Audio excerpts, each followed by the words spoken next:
Now, I know what you're thinking. What kicked off tonight's program? I know you're asking yourself, what is exactly that lit this? So let's go ahead and just jump right off into it. YouTube suggested to me a video from Mediocre Tutorials, and I saw the title of it there, so I said, okay, let me go ahead and check this out, even though I pretty much was sure it was clickbait, and it really was, but because you shouldn't say folks are suing you if they haven't actually filed a lawsuit. If you have not gotten a summons, you are not being sued. And there's all kinds of reasons why, you know, anybody who has an attorney, they got attorneys on YouTube, they don't say they're being sued until they're actually sued. But putting that to the side, he put up this video. And why am I talking about this? I'm talking about this because he's talking about some female, I guess, from Pop the Balloon, and she didn't like some of the comments he had to say. All right, a lot of that goes around. That's not the reason I'm talking about it. I'm talking about it because of this part. Times I don't remember. As an example, 4,100 followers. Kevin told us to be very wary of the nurses. Nigga, what? That's why I gotta get a new nigga what drop. What? Let me play that for you all again. He's going over her bio on Instagram. He's going over her bio, and you hear what he said. Demonstrates herself up on social media, absolutely for the streets behavior, and the type of young woman that you never give the time of day, if not just for the strokes.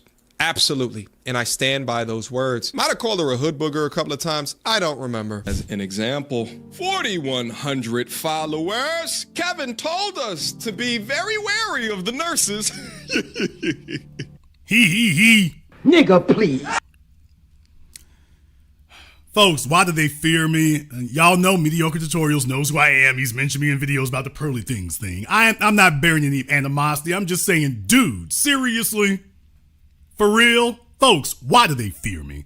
Why do they fear the chancellor, the dean of the School of Power Dynamics? Why do they fear me? Bruh, how can you say something so flagrant? Let's not do that. Let's not do that. Come on. You know who put the game in you. I guess they worried that if they acknowledge me directly, they're worried I'm going to pull their cards or whatever, because I don't really jockey for attention from other folks and to click up. But dude, folks, who was the fellow who been beating the damn drum about these nurses going on 2 decades now? Who but me?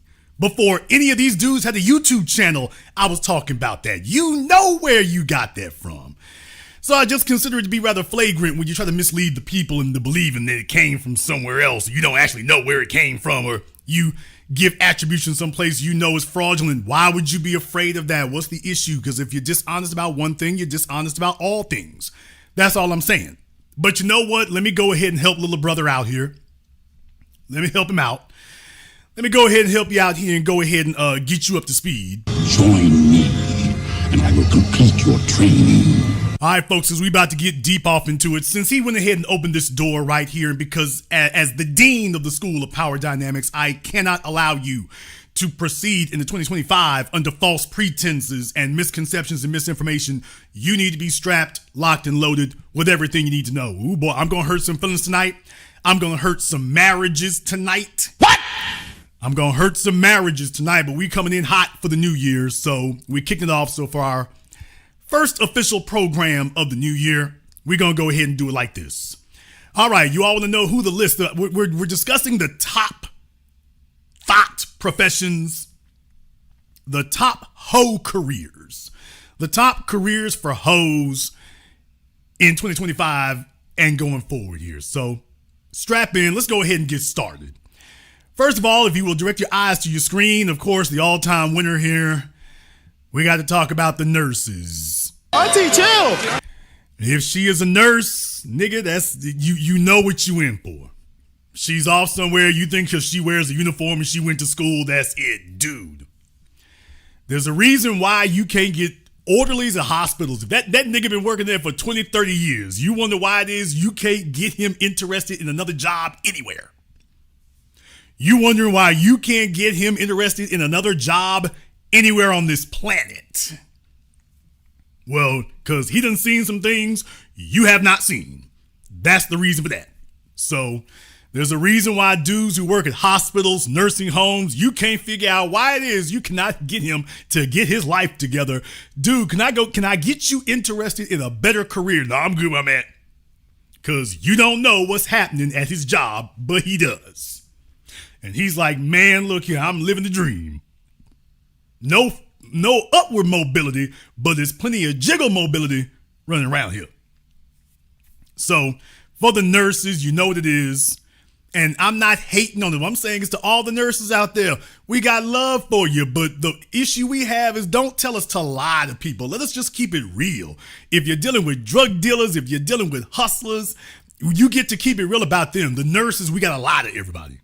And that's what I want to find out here tonight. I want to meet that one nigga tonight. Did he say nigga? I damn sure did. And deal with it, nigga. I'm looking for the one nigga tonight who's going to tell me, Jason, my wife is a nurse, but she ain't like that. Jason, my wife is a nurse, but she ain't like that. I'm waiting for the fella who's going to call me up and say that one. Jason, that's everybody else's wife, Jason. That's not mine.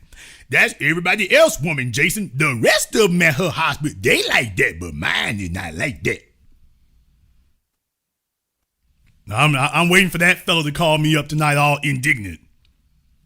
You don't know everything, Jaden. My woman ain't like that. She worked with a lot of hoes, but my woman ain't like that. All right, I'm waiting for that dude to call me up. All right, let's go ahead and jump to the rest of them here because, by the way, we're going ahead and kicking it off. So you're starting with your nurses. We're starting with the nurses out there, but they're not the only ones. Next up is military. Damn! Oh, buddy, if she serves in the armed forces, she been serving the forces. That's all I need you to know, my dude. Oh, and the further away from home she is, the worse it is. You think the men are bad? Oh, if you think the men are bad, you should see the women. If she's stateside, she bad. If she's on a ship or on a plane overseas, nigga, all bets is off. I don't care what she told you. I don't care how she sounded like she had total, utter conviction when she said it. Dude, if your chick has served in the military, everybody got their turn. Let's just keep it what it is. I'm talking chicks who are officers. Females in the military, she's an officer sleeping with the damn buck privates. My damn buck privates and corporals will tell you that game. A female gets some rank. It's her subordinates. Everybody get to test out her stripes. Even if they're married. What? How many folk around here think that women in the military honor their marriage vows? Buddy, if your bro had been on a ship, on a plane, in the sand, in the jungle, if she has been away from you for more than 2 days, yeah. I want to find the fella who gonna jump in. Jason, not mine. Everybody else like that. All the rest of them chicks on the base, they like that. You don't know everything, Jason. My woman ain't like that. I'm trying to get them. I'm trying to figure out them fellas. I want them to call in tonight and correct me. Not mine. Just mine don't do that.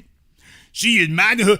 Can't nobody get that. She on the base right now, but ain't nobody else able to get that, Jason. It's just for me. You don't know every damn thing. I'm waiting for the fella who gonna say that tonight. I'm waiting for him.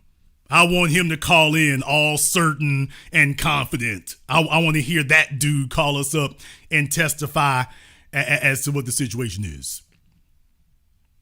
Waiting on him to do it. Next up, oh man, fellas, if she works in food service. What? I don't give a damn what it is. If she works in food service, the oven ain't the only thing hot up in there. Any of my fellas who ever worked at the deli, at a bakery, at a McDonald's, do I got one for that?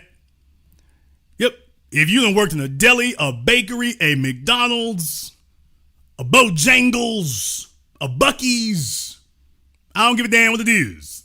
If they got an oven up in there, that's not the only hot thing on the premises. My fellas know that. My dudes know that. Whole Foods, more like that. Publix, privates. Damn, I'm laying down the game. Mediocre tutorials, are you paying attention? It is not You don't have to be ashamed to quote the source. It actually improves your credentials when you quote the source because people know that you got it from an authoritative source in that regard. So just thought I would go ahead and let you know. But by the way, fellas, if she works in food service, I'm not hating on the chicks who work in food service. You know what it is. Can we just be real? I respect you. I respect the honest hoe. I respect all the honest hoes out there. I respect them as long as you're honest. Don't insult my intelligence by trying to get me to wink and go along and say it ain't what it is. We don't have to talk about it. We don't have to say a word about it. Just don't try to tell me that I have to deny it. We just don't have to speak about it. What's understood don't got to be explained. I don't have to dangle it in front of you. It's not something to shame you about or whatever. It just is what it is. You got some fellas, all they do is manual labor. He ain't no suit and tie nigga. That's not what he is. Okay, that's it. You don't sit up here and be nagging him about a suit and tie and whatnot. That's not who he is. Don't shame him about it either. He's not that dude. He's a manual labor dude. He's not Mr. Suit and Tie. Okay. Well, ladies, you got that. If you got that hoe gene in you, it's okay. That's what it is. We're not shaming you for it, but by the way, that is what it is. So, fellas, if she works in food service, that includes restaurants, bakeries, fast food places, grocery stores. If she works in food service, that's it. That is one of the top hoe professions right there. If there's food around, that ain't just all it is. That's not just all it is. Next up, boy, I'm hurting some relationships, feelings, families tonight. Just in time of holidays. Oh, if she works in hardware. Damn! All right, Lowe's, Home Depot, Ace, the paint stores, but especially if it's hardware. She know full well she's not going to be expected to do all the manual labor. If she does, she has a newfound respect for men. So if she works in hardware, fellas, if she works for a hardware store anywhere, yep. They all walk around with their tight jeans on. They all walk around with their tight jeans on. It's like, baby, how you going to do any work with them tight things on you? She's like, no, I'm not here to work. I'm here to stand at the return desk. The men are here to work. I'm here to be at the return desk and avoid labor. That's what I'm here for. I'm here to be like the Price is Right girls and run my hands over the top of the stoves. I'm not here to move any of them.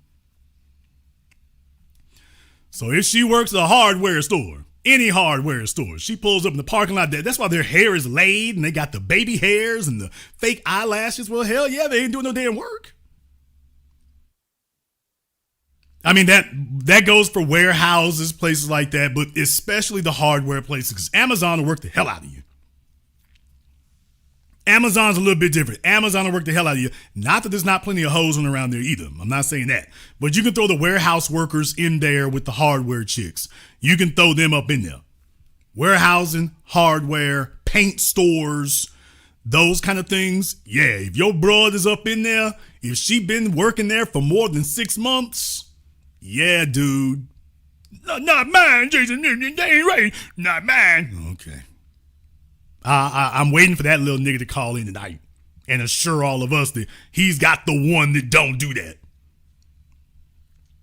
He's got the one that won't do it. Next up is corrections officers. Damn! Fulton County. No wonder niggas like getting locked up in Fulton County. Do you realize how many stories have come out in the last 24 months about the so-called corrections officers, sheriffs, deputies in Fulton County? And that's just Fulton County. That's just them. Los Angeles County, New York, they got whole damn drug dealers, female drug dealers up in there. Whole female drug, forget just the hoes, whole female drug dealers. So I'm going to get to that separately, though, because that's a separate thing. But corrections officers, deputies, but there's dudes like getting locked up. We used to be able to sit up here and say, hey, I like to be out here in the streets because this is where the females at. And them dudes up there in jail, they're willing to share. Them fellas are in jail, I guess if you're willing to share. If you're willing to share, then I guess it might take a little of the edge off. You want to get some of them dudes off you for a minute. What? I'm just saying. You up in jail. I guess you need a break from some of them dudes on you. So I'd still rather be out here. We have a much wider selection. We have a much wider selection of females out here, but I'd rather be out here, quite frankly. Rather be out here. Next up is female attorneys. Auntie, chill. So we talking about attorneys, paralegals. If she works in the legal field, she's just looking for a higher caliber of dudes. So she's hoeing for dudes in six figures. So that's their thing. Oh, I ain't a hoe because all the men I slept with make six figures. Okay, that's what they say. I don't be sleeping with the broke bumming ones. Well, actually in Atlanta, y'all really do. But if you can let her get away, if you're a fella who can keep your mouth shut and it's not going to get all around town, she going to do it. So that'll happen too. If she can keep her mouth, if you can keep your mouth shut, even if you make a lot less than her, you can be the sneaky link. So if it's a female attorney, if she's single, paralegal, if you can keep your mouth shut, you can qualify as the sneaky link. If you make over six figures, you're the kind of guy she's looking for. So yeah, your attorneys, your paralegals. We already talked about that. Fannie Willis is just one. Some of the shenanigans that went on during the Young Thug trial. Damn! For those of you who are watching the Young Thug trial, the damn court clerk who was that all booed up with Woody. I'm talking about during the damn trial. Are you serious? He's one of the witnesses. She's sitting up there taking selfies and pictures with him. I'm like, what the hell happened in Fulton County? It's a madhouse. It is anarchy. Really, really is. So, if they're working in the legal field, if she's working in the legal field, dude, she's a secretary, she's a paralegal, she's an attorney, just understand, keep your eyes and your ears open because she's keeping her options open. Not mine, Jason. Okay. Can't wait to let him talk. Next up is teachers.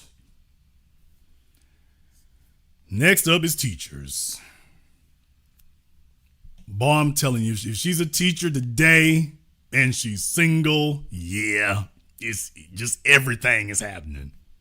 Everything is happening. If she's a teacher and single, is she a teacher? Is she a guidance counselor? Is she an assistant? If she works for the school system, if your woman works for the school system, nigga, beware. Beware. If she works for the school system, if she works at a school, yeah. Especially if she's single, because she doesn't necessarily have to be single. If she is single, definitely. If she works at a school, yeah. Yeah. She's always late coming home. What? She's always got extra stuff to do. I got to check papers after work. Ain't a football game being played. I got to stay for the football game and man the fence. You go drive by the school, see, tell me what you see. So if she works for a school, I'm saying teachers, but by the way, teachers, counselors, female coaches. Damn! Oh, I almost forgot that one. Dude, if your woman is a female coach at the school, all of us as dudes, we remember when we were in high school, we remember all the female coaches. If your woman is a female coach at the school, she might as well be in the military. She might as well be in the army. If your female is a female coach, she might as well be in the armed forces. I'm not going to name the cafeteria ladies because if you laying up with the cafeteria ladies, nigga, you deserve what you get. So it's just, you might want to upgrade your life. Might want to upgrade your life, those fellas. Surely we can do better. Next up here is police officers in large metropolitan areas or small towns. So if it's in the middle, it's kind of hit or miss. But if she's in New York City, Los Angeles, Miami, especially places like that, where they got strong unions that negotiate higher salaries for them. So if she can get hired on the New York Police Department, she gets a higher salary than most folks. She's got benefits locked in, so if she's able to do that, she's kind of, skip the line, if you will. So now she thinks that she should get a higher caliber of male based on the fact, well, she ain't making minimum wage. So she starts thinking she should get a higher caliber of male based on that. But the problem is that doesn't happen. The other thing is they work a lot with the public. They work with a lot of thugs and things, and they kind of feel like they're above the law. So now she feels like she has power. The reason why you see so many female New York City police officers getting into trouble and whatnot is because from day one, they kind of get plucked out and they kind of get to leapfrog their way out of their socioeconomic status. So they're still associating around the street dudes and their job brings them around the street dudes. But she tells herself that because she has a badge, she's different. She's on a higher level. She's his superior. So it's okay to lay up with the thugs or whatever because, well, I'm different. I'm in charge of him. I have power over him. So that's the reason why your female police officers and whatnot act the way that they do and move the way that they do, because that's the feeling that they have as a result. Then you go to places like Los Angeles, Dallas, Miami, Philadelphia. You see Chicago. Oh, I forgot Chicago. Oh man, female Chicago police officers. All right. If she's a female Chicago police officer, okay. My dudes in Chicago will run that one for you. If she is a female cop in Chicago, that's a wrap. That's a wrap. So I separate them from corrections officers because the dynamic is different. Corrections officers tend to be scraping the bottom of the barrel. For female police officers, it tends to be a power dynamic. She actually thinks that she's doing good. So she actually thinks that she's taking advantage of the situation. She feels like she's exercising power over you, as opposed to female corrections officers who are like, really, on the street, she ain't getting any play. So being in a place with a bunch of muscular dudes with flat abs, she's just like, oh, well, at least I got some options here, at least sexual options. But for female police officers, especially in large metropolitan areas or small towns, then once you get to mid-sized cities, it's kind of in between because the pay scale, if she's in a small area that unemployment kind of is rampant, then this gives her stability. If she's in a large metropolitan area, the unions make sure that they are paid better than average. It's the cities in the middle where being a police officer, you get paid about the same as you do anything else. So she really has to want to be a police officer in those areas. So you don't have quite the hoe dynamic at work. New York's police department gives you plenty of time and ability and off time and perks and things to be as big of a hoe as you need to be. Small towns, you get more stability. So remember we did that about the chick who worked at that police department. In the middle, that's where things tend to fall apart there. But female police officers make that list. They're not the only ones. There's another group that makes that list. Oh man. Flight attendants. Damn! Oh, female flight attendants. Female flight attendants really only fall in two categories: hoes and harpies. What? She is either the most ridiculous stuck-up thing that nobody can talk to, or the plane ain't the only thing flying around here. Fellas, if your female works a job that takes her away from home and gives lots of benefits, just understand you're not the only one. I know I'm hurting some feelings tonight. There's a couple of men there. They're like, Jason, not me. Let's not start that. But I respect you, but let's just keep it real. Let's just keep it real. Don't get some folks in here got to get called out on the carpet and snitch on themselves. Don't do that. Every fella in here doesn't see the chick got her miles and whatnot, her buddy pass. If you saying not all flight attendants, that you're the flight attendant. And deal with it, nigga. If you have to say not all flight attendants, that's because you're the flight attendant. Not all flight attendants do it. That means you the one. Yeah, that means you. Either that or maybe you ain't looked in the mirror and figured out why dudes ain't shooting at you. Because that's not a compliment either. If you're a flight attendant on a plane and you ain't with all the millionaires and billionaires that you pick up, if you're a flight attendant and you ain't had the men are not hollering at you, I don't know which one's the bigger problem. The fact that you probably throwing it or the fact that ain't nobody offering nothing. Baby, how you hanging out business travelers and everything else? You got everything on them planes. Ain't nothing hollering at you. That's not a compliment. That really, really isn't. That's not a compliment. And these men know better than to holler at me. Really? Okay. All right. So this is your updated 2025 list for the professions. For the professions most popular with promiscuous females, most popular with promiscuous women, since folks out there using the knowledge and whatnot, folks are out there using the knowledge, and I'm just saying, it's just one of those things. I want you to be aware of what's going on. I want you to be aware of what's going on. So you'll be up to speed on what to look for out there. And it's not about hating. I'm like, ladies, look here, I respect it.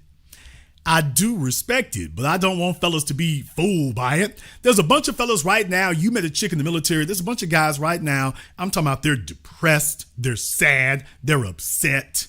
They don't know what to do with themselves. Some of them are harming themselves because he got with a chick in the military. And he didn't know what he was looking for, direction in his life. And you got with a chick who now Uncle Sam is paying her damn way, and he doesn't realize what the deal's about to actually be. He doesn't actually know what the damn deal is, and he's about to find out what the hell he done got with. And nobody gave him the game, and then you have a bunch of chicks sitting up here lying and telling him they ain't like that. You just need to be a good man and everything gonna be good. Everything gonna be okay. You just need to be a good man. If you is a good man, they gonna be a good man. They gonna be a good woman. You just need to make sure you being good. That's what they'll sit up here and tell you, and it's like, no, man, this is the norm, man. This is the norm. Nobody tells them that this is the get down in the military. If you're on a military base, dude, everybody trying to get it in. And ain't nobody told him that. Nobody's told him. Nobody has told him, dude, this is the norm. When she get up in there, they gonna be trying to get at it. And she probably gonna be trying to get got at. Then you lying, you ain't like that. Okay. Not my woman, didn't. Why you lying on all this? Not my woman. My woman would never do that. How you figure that? My mama told me. Okay. Look, there's some fellas out there, they just don't get it. Okay. This is where we come to our slightly interactive portion of the program here tonight. Doing things a little bit differently here. It's going to be a slightly interactive portion of the program here tonight in the interest of keeping my RAM usage down here, because I got a lot going on. I got a whole lot going on. What we're going to allow to do is I'm going to start taking some submissions here. We're going to see what y'all think about some honorable mentions. Let me see, where are those at there? Oh, that's the wrong one. Okay, I'm already messing up over here my damn self. All right, let's go ahead and throw another one in here. Now, case in point, I gotta do this a little bit differently because I don't want folks to get too confused, because sometimes it can be hit or miss. You don't want to throw things out there that don't necessarily apply, but I got another one I'm going to throw on the brick here for you. Got another one going to throw here on the Barbie for you. Somebody mentioned it here before. I've taken it under consideration. I think it is worth going ahead and putting in there. It's worth going ahead and putting in there. So let's go ahead and do that.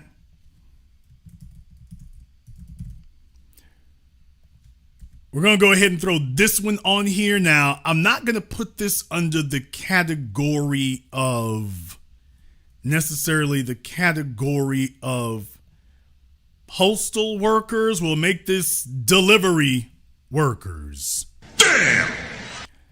If your chick works in delivery, might as well throw Uber on top of that one. But if your chick works in she works at the post office, she works at FedEx. If your chick works at the post office, if your chick works at FedEx, then just understand, yeah, if she was up there in Chicago, she works at UPS, Amazon, FedEx, DHL. I'm going to throw Uber in there as well. I'm going to throw all of it in there. Okay. When she went to work for UPS and she asked them, what can Brown do for you? So fellas, if your chick works delivery,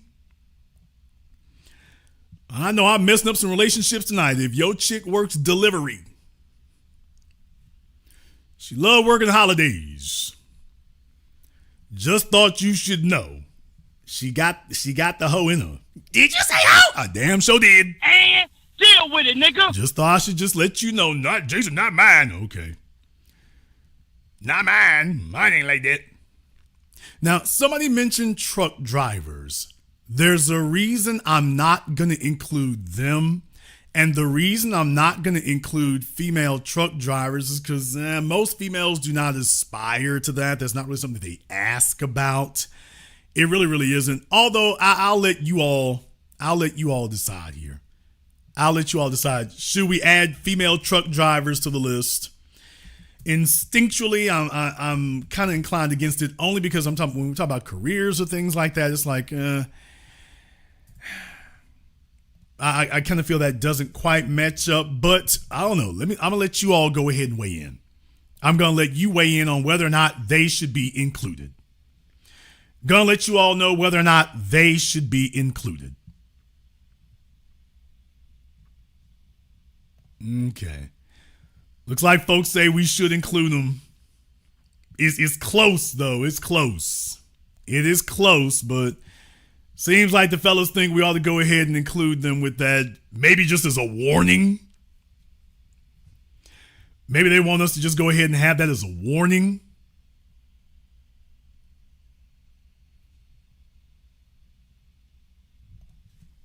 Okay. Yeah, they seem like they want us to go ahead and just put a Jason, you wonder what's going on out there. Okay, we thought we were worrying about the lot lizards, but the fellas are like, okay, this more than that going on out there. It's more than that happening out there. So, all right. Okay. Let me go ahead and we'll go ahead and add them. We'll go ahead and add them so the fellas will be aware.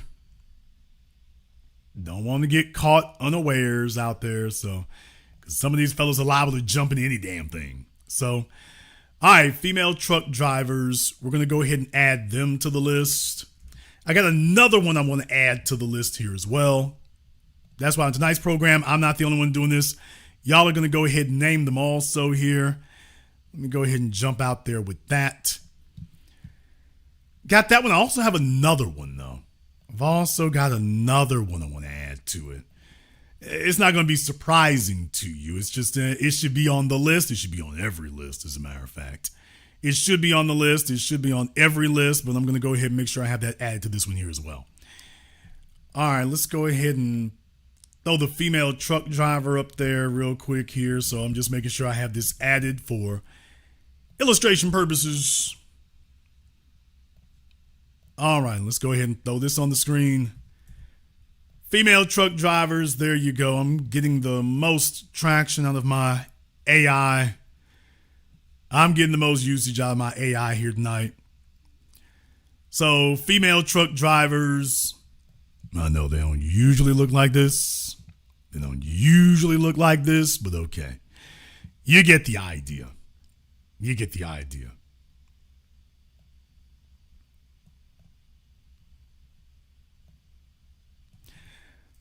All right. Let's go ahead and get another one here. I got another one here. We're going to go ahead and throw on the scene here.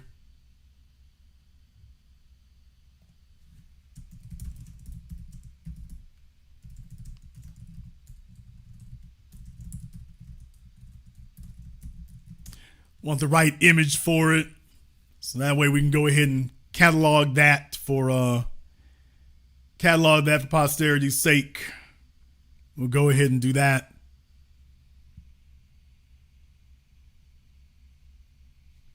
Okay. Sometimes you get this smart and some other times you don't. Let me go back and check here in the chat room here. As a matter of fact, they're naming a bunch of things here. Some of these we already covered there. Okay, I see a couple of them in here. I do see a couple of them in here. I'm going to go ahead and see about adding that for you there as well. Got a couple in there I think I want to add for that.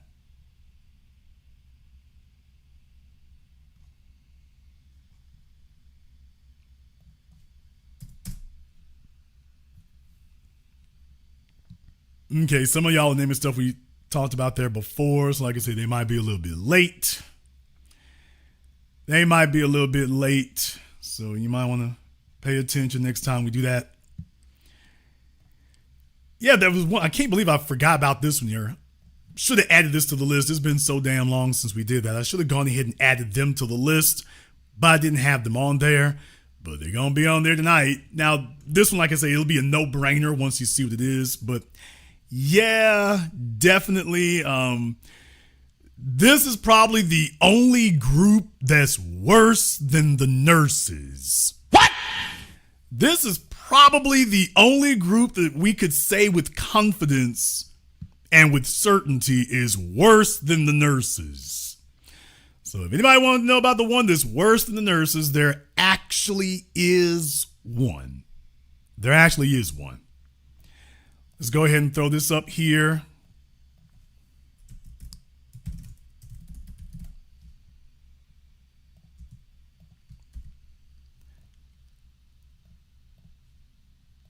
I would not be doing my public service duty if I did not make sure that this was added to it. I'm going to have to add it to the video roll here eventually.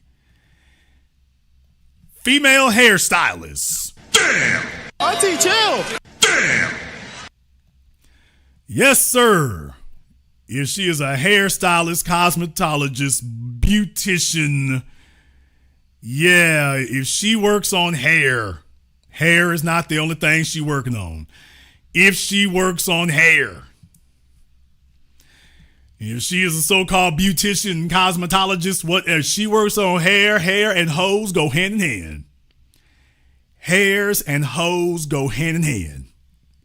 They go hand in hand. If your chick is going to cosmetology school, bruh, she belongs to the streets. Just give it up. Let her be what she gonna be. Let her just be what she's gonna be. This is her profession. This is what it's gonna be. Right here. Right here. That's it. That's it. Okay. I'm not going to include bartenders, and the reason why I'm not going to include bartenders is because those are more calculating females. So in reality, they're not promiscuous in the sense that they have a wide range of men they'll sleep with. You might want to know one chick work at Red Lobster or something, but technically speaking, you don't have a whole lot doing that. They tend to try to be choosy about it because they're actually kind of smart. A lot of them tend to be smart. And they know they need, if they play their cards right, they can be very calculated and make something pop off. So if they do it the right way, that can happen. If they do it the right way, that can jump off. So I shattered your hopes.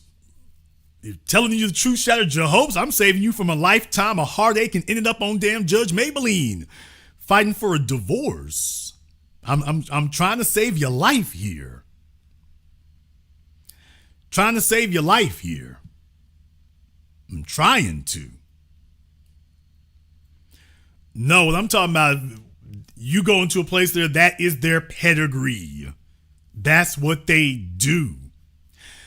Hairstylists be fighting hoes at work over a man. What? You hear about them fighting other females at work, dude. They make TV shows about that. You're not surprised to hear that two hairstylists are fighting over a dude. You're not surprised to hear that. That's what they do. That's what they're known for. The guy who owns the salon has to remind them about sleeping with the damn customers. Male and female. Damn! They got to remind them not to do that. They have to remind them. That's what you're getting into. Female truck drivers, they were hoes before they got in the truck. Now she's just a hoe rolling down the freeway. Ain't hating on them, I'm just saying, let it be what it's gonna be. Female postal workers, delivery drivers and whatnot. It's just she doesn't really have the ability to get a PhD. So she's just going in another direction with it. Because she couldn't really get the PhD thing to work out properly for her. So it doesn't work for everybody the same damn way. So we've been covering that tonight here. I think those are the top fields for it here. Top professions for promiscuous women. These are the top hoe careers that are going on out there. I'm trying to stay away from things that are necessarily just jobs, by the way. Trying to stay away from things that are necessarily just a job. It's the real thing when they think they got the ways to climb up, and to promote themselves and to get to a higher level. So that's really what I'm talking about here. I'm not talking about the chick who works down there at Quick Trip, I'm not talking about her. I'm talking about somebody that got to do something to resemble some study and get some credentials or whatever. They're doing something that should be more prestigious. Because like for flight attendants and stuff, unless you're on some bootleg carrier somewhere, that really doesn't matter. But, you want to see some of the most stuck-up chicks in the world? Go take a look at the female flight attendants of American and Delta. The ones that have a union. What? Oh, don't let her work for a carrier that has a union. Oh, boy. She thinks she's Mrs. Jeff Bezos. If she works for a carrier that has a union, they done got them some little benefits and some little perks. And she finds out the only thing they can do is give you free airplane rides. The only thing you can do with the airplane ride is put somebody on it. Man, buddy. However, you might disagree. Therefore, we're going to go ahead and throw the link for the Zoom up there on the chat room. It's going to be your opportunity to go ahead and sound off on this. You might disagree. So we're going to go ahead and give you the opportunity to go ahead and weigh in on that. Folks, what are the top professions for promiscuous women? We starting off 2025 right, giving you your warning sign. Starting 2025 off right. Somebody said public transport. Yeah, that can qualify. It can. If your broad drives the damn Greyhound. What? Yeah, if your broad drives, to be totally honest, like practically any municipal worker. In the chat room, Truth Unbelievable needs to give me a call up on Zoom. Truth Unbelievable needs to give me a call up here on Zoom. So you need to go ahead and give us a call here up on Zoom, Truth Unbelievable. We'll give you a couple of moments here to go ahead and give us a call on that tonight. Since you have some questions, since you have some statements to make here, obviously you have some questions. You can go ahead and give us a call here on Zoom. You have 2 minutes.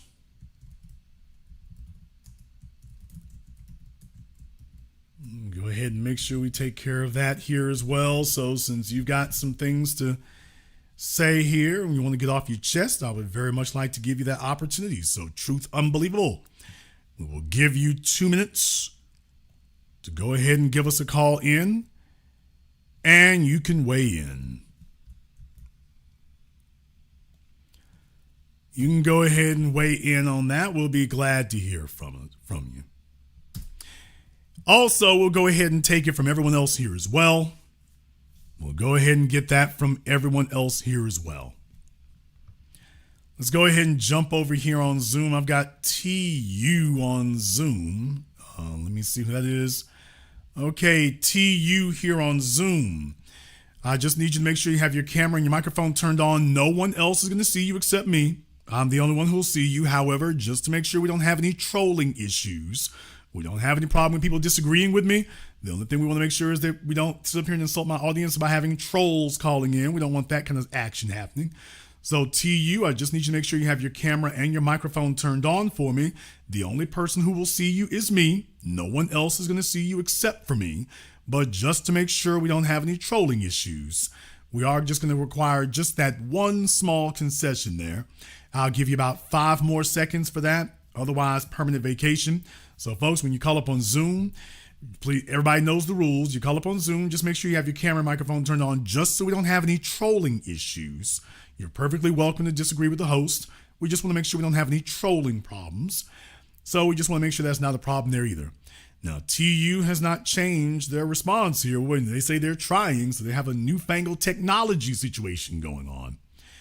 Not really sure what's going on there. TU is working on this newfangled technology, so this means it's either somebody old or somebody who just got their track phone turned back on. It won't let you turn on your camera. Now, we all know that that's not the way that works. We all know that's not the way that works. So, if you're going to tell a lie, try a different one.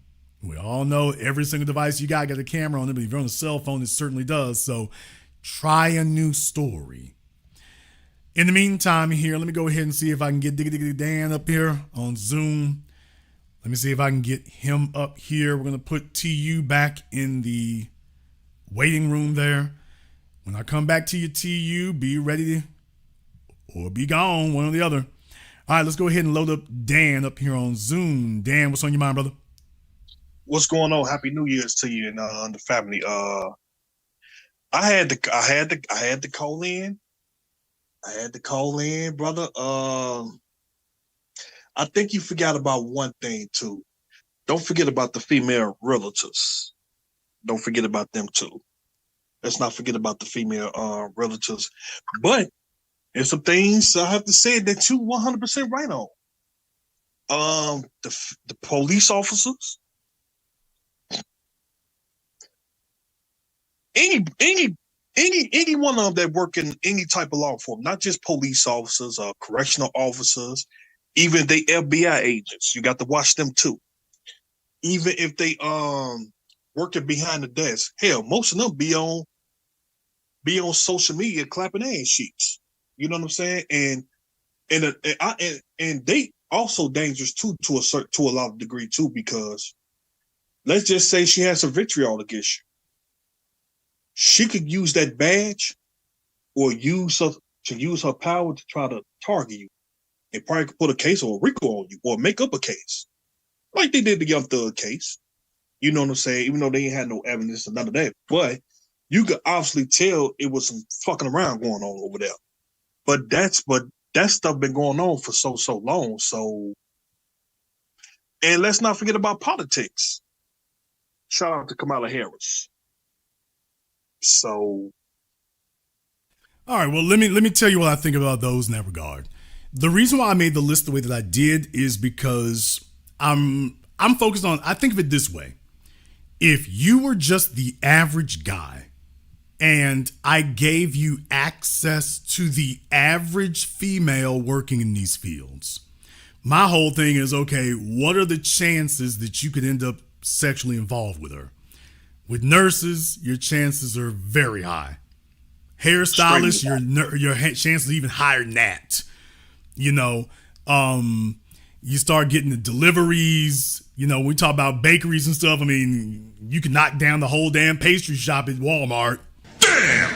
You know, we can go down the list. So I'm just talking about for the average guy. I'm like, am I confident that if I sent him over there or gave him access, that this is pretty much going to go that way? And yeah, I'm fairly confident that's what'll happen. If you're working at Lowe's, if you're working at Home Depot, it's not, that's not going to be a big hill to climb. Now you talk about realtors. That can happen, but only in one of two areas. Because most realtors don't make any money. Most of them have to have a part-time job or something like that. So most realtors don't make money, but you only have two tiers. You got the ones at the bottom that don't really make any money, and then you got the ones at the top that make as much as they want, for the most part. So you're not really going to get near none of them.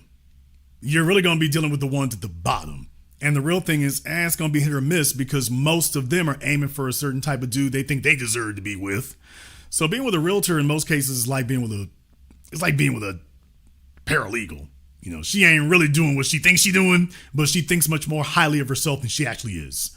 So in that instance, I don't think you're going to have the ease of access that you ordinarily.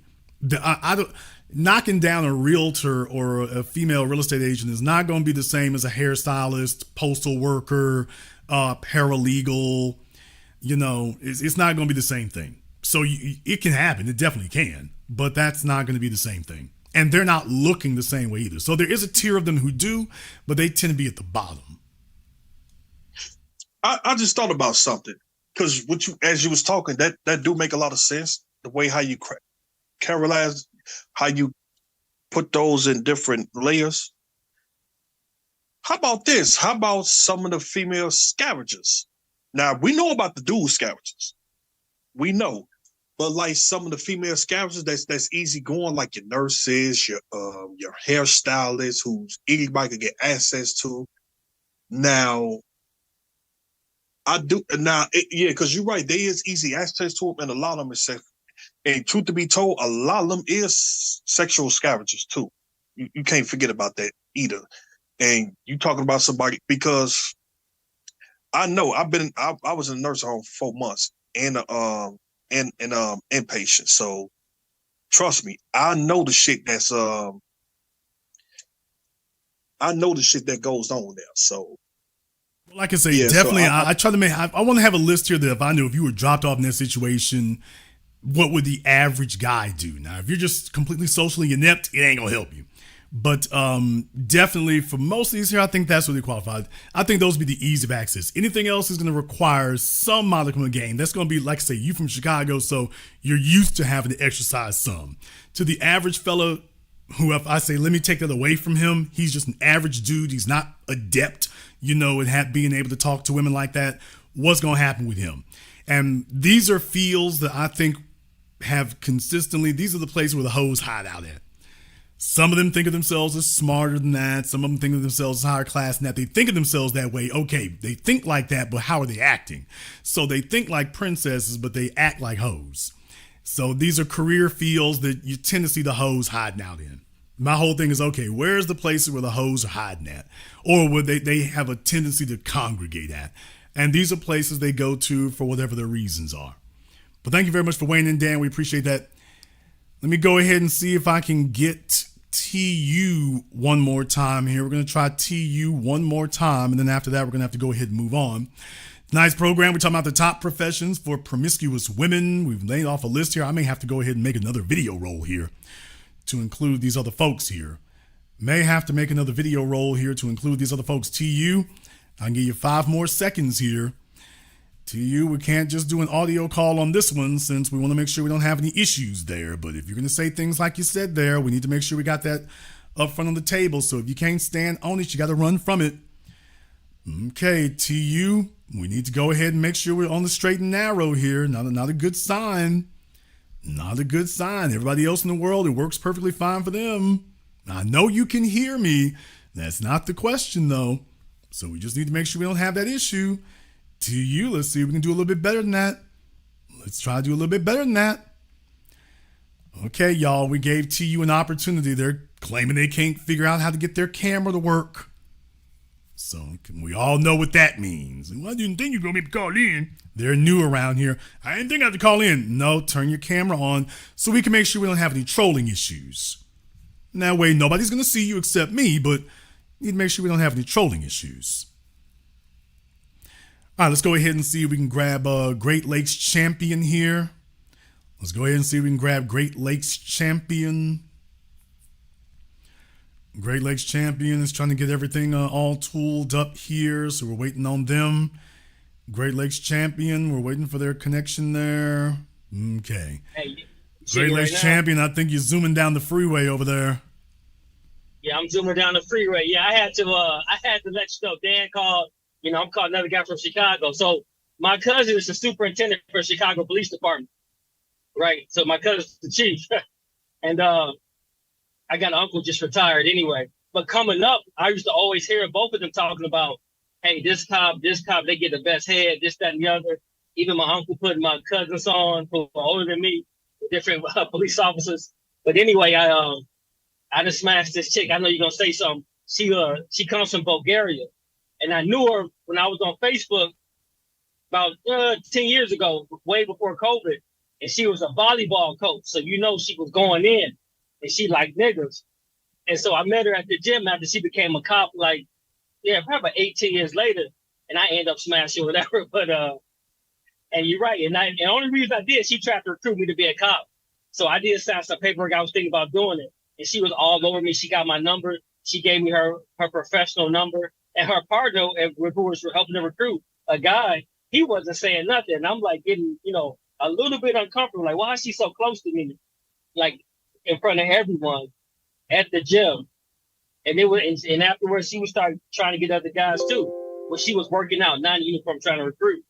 So a lot of what you're saying, I'm starting to see that. Yeah, like I said, I mean, if you're in large metropolitan areas and around the world, it tends to be a little bit different. Like if you get into athletics, you might be in a place there where they're not necessarily as competitive or good or whatever. You might be the exotic person for them when you show up there.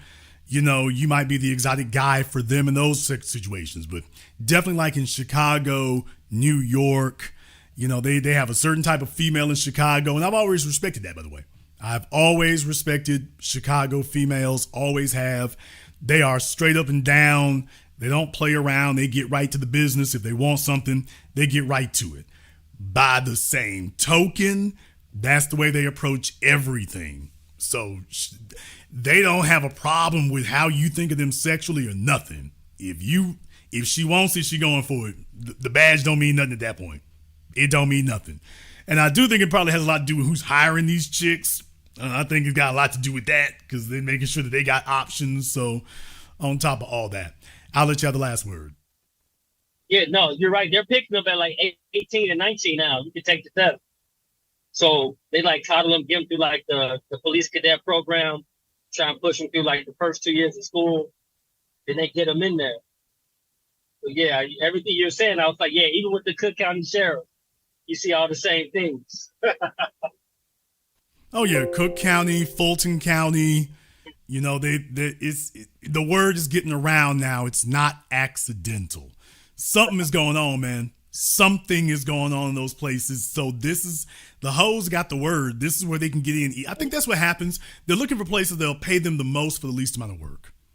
And they know full damn well if the fellas just want to sit there and stare at them, she's like, let me get paid $80,000 a year to let these dudes stare at my ass if I don't have to do manual labor and I don't have to go for a PhD. Because she starts comparing herself to other females. She's looking at what the chicks at Walmart are making. She's taking a look at what the chicks at Chick-fil-A are making. And she's like, okay, if I can make double that and all I got to do is let these guys stare at me, okay, let me go ahead and go over here because the fella's going to make it easy on me. So I think that's the kind of calculus that goes into play for them. Oh, Jason. I forgot. When they're like the tag teams wearing like regular clothes. Okay. You see what they're wearing, right? You see what they're wearing. You know what I'm saying? They're intentionally wearing those jeans and those yoga pants with them boots and whatnot. They're not wearing like, regular cop stuff, Levi's and everything. I mean, yeah. I mean, the females of these police departments, especially like New York, they done found whoever it is handing out the damn clothes figured out how to get them the tightest damn pants in the police department.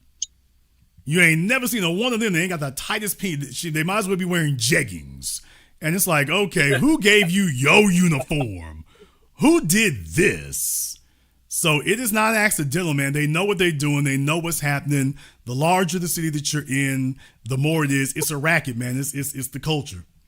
Thank you very much for giving us a call tonight. Yeah, I mean, it's not accidental. They know what they're doing. They know what they're doing. All right, let me go ahead and grab Dab. Let me go ahead and get the dab.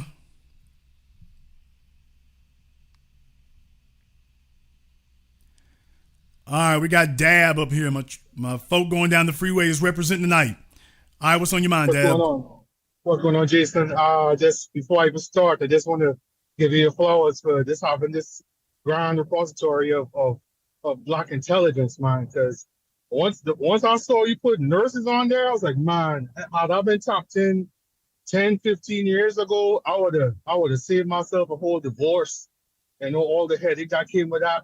But long time listener, originally from Trinidad, so I know this probably would not be on your list per se, but growing up in Trinidad and knowing that the oil and gas industry is big down there, I could tell you that the type of women that I saw in that particular industry, for the streets, man, and there were a lot of women that actually came into that industry and worked alongside the men, and they were just going around, man, like a like a pinball machine, like they were literally going around. And of course, the armed forces, security guards, the police officers, all that kind of stuff.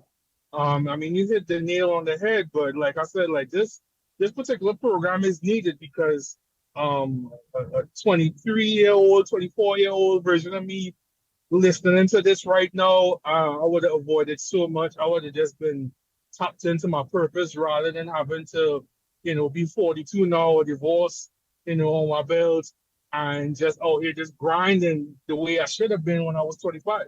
You know what I mean? Yeah, I mean, look, if they're coming from the Caribbean and stuff, it's a different cultural environment. And by that, what I mean is places that have beaches, man, you're going to have females. It's going to be natural if places that have beaches, the females are going to be more inclined to try to leverage their sexuality because they're in places where they have proximity to that. So it's one thing if they're working the oil fields in North Dakota or West Texas, or something like that versus a place that's got that. Because basically, I mean, let's just keep it all the way real. Chicks from the islands, that's what they do. They figure out dudes be checking for them. So they check for them locally, but they also check for them internationally. So she's got more access to leverage her sexuality is the difference. But definitely you need to be warned about that. You need to be warned. I mean, the real thing that you're given is the thing about chicks from the island, period. If they from the island, they from the Caribbean, period, dudes need to have their eyes and ears open. We got to call it what it is. I warn dudes, if you're dealing with a chick from New York is a different environment than Biloxi, Mississippi, or Seattle, Washington, or Fargo, North Dakota. You're dealing with a different type of female. This is not female women around the world. They got things that are the same, but a female from New York is on something different than what you're accustomed to if you come from, Selma. Don't think that you ready for the chicks in Selma, so you ready for New York, or you ready for Chicago, or you ready for LA. There's different places have different environments and different cultural cues and things they've been raised on. And you'll just be dropped off in the middle of a meat grinder trying to talk to a Los Angeles chick with the tools that worked in Selma or the tools that worked in Memphis. Not to say that some won't work, but if you don't be surprised if your rejection rate is higher. So you need to be aware of that. A chick who's in a place where, nobody owns a Maybach is going to respond differently than the chick from a place where everybody got one and there's Bentleys all over the place and stuff like that. So don't be surprised when the dynamic is different and the whole city will be that way. Well, it's the same thing in the Caribbean. Don't be surprised when the whole place is different than you might be accustomed to where you come from. So you're from there and stuff. I think that a lot of folks will agree, myself included, chicks from the Caribbean, chicks from island environments. That's actually a rather common thing in that regard, but you need to be aware that that's what you're up for.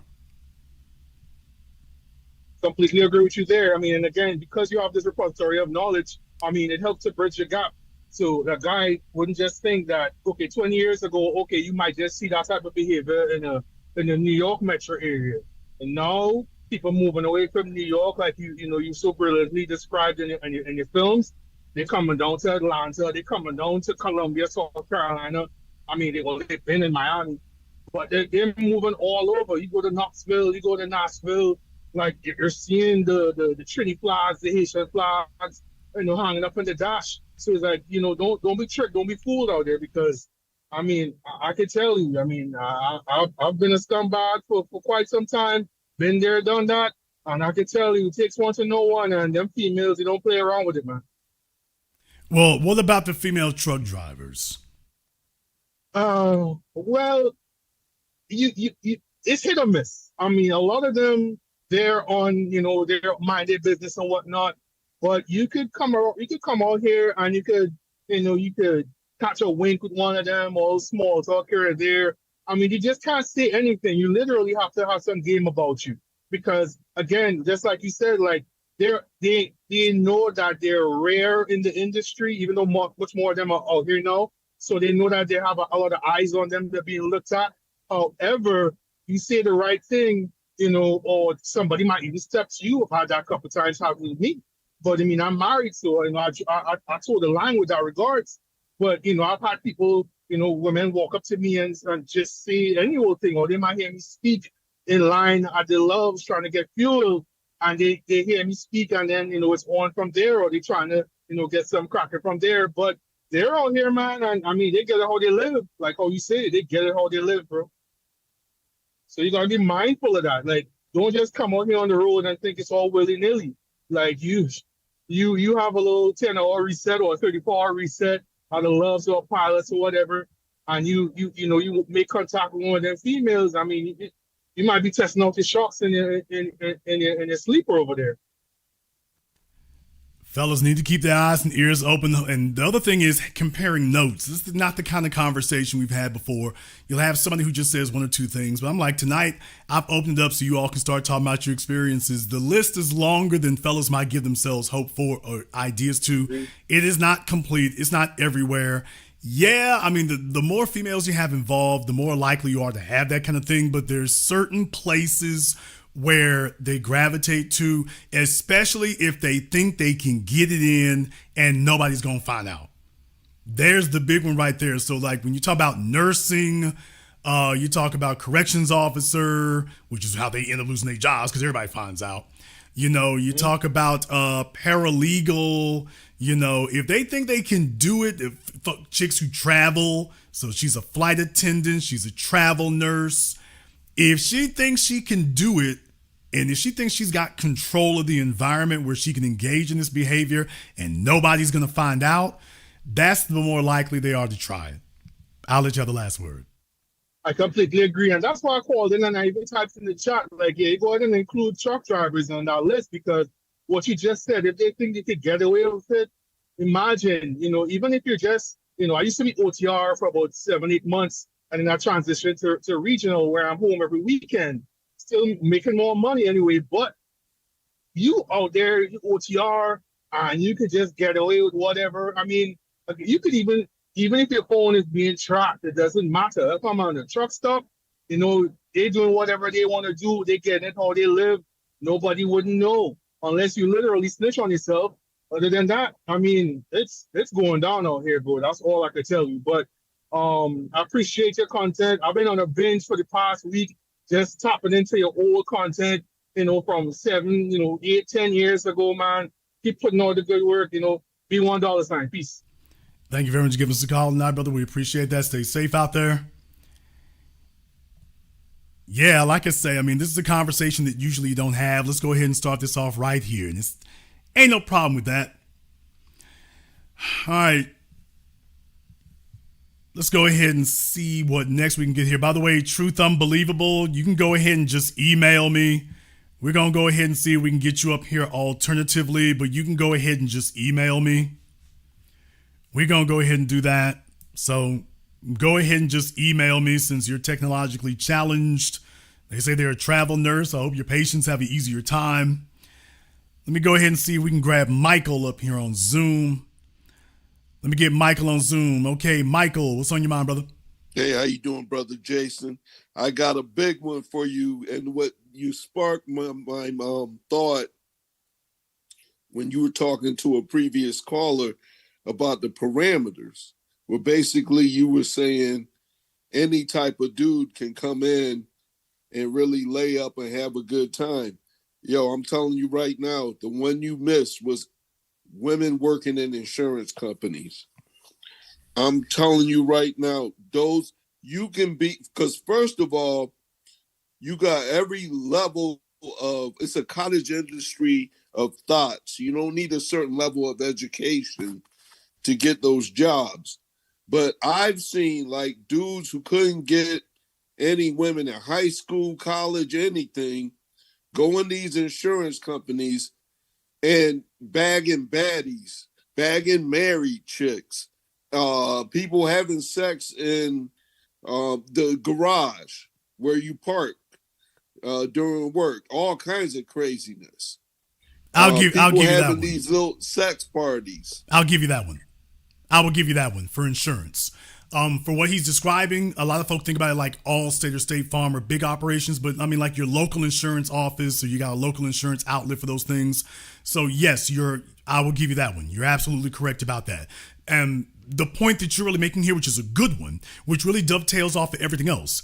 These are primarily female dominated areas. These are professions that for a lot of these, they predominantly cater to females. Now, hardware is a bit different. Police is a bit different.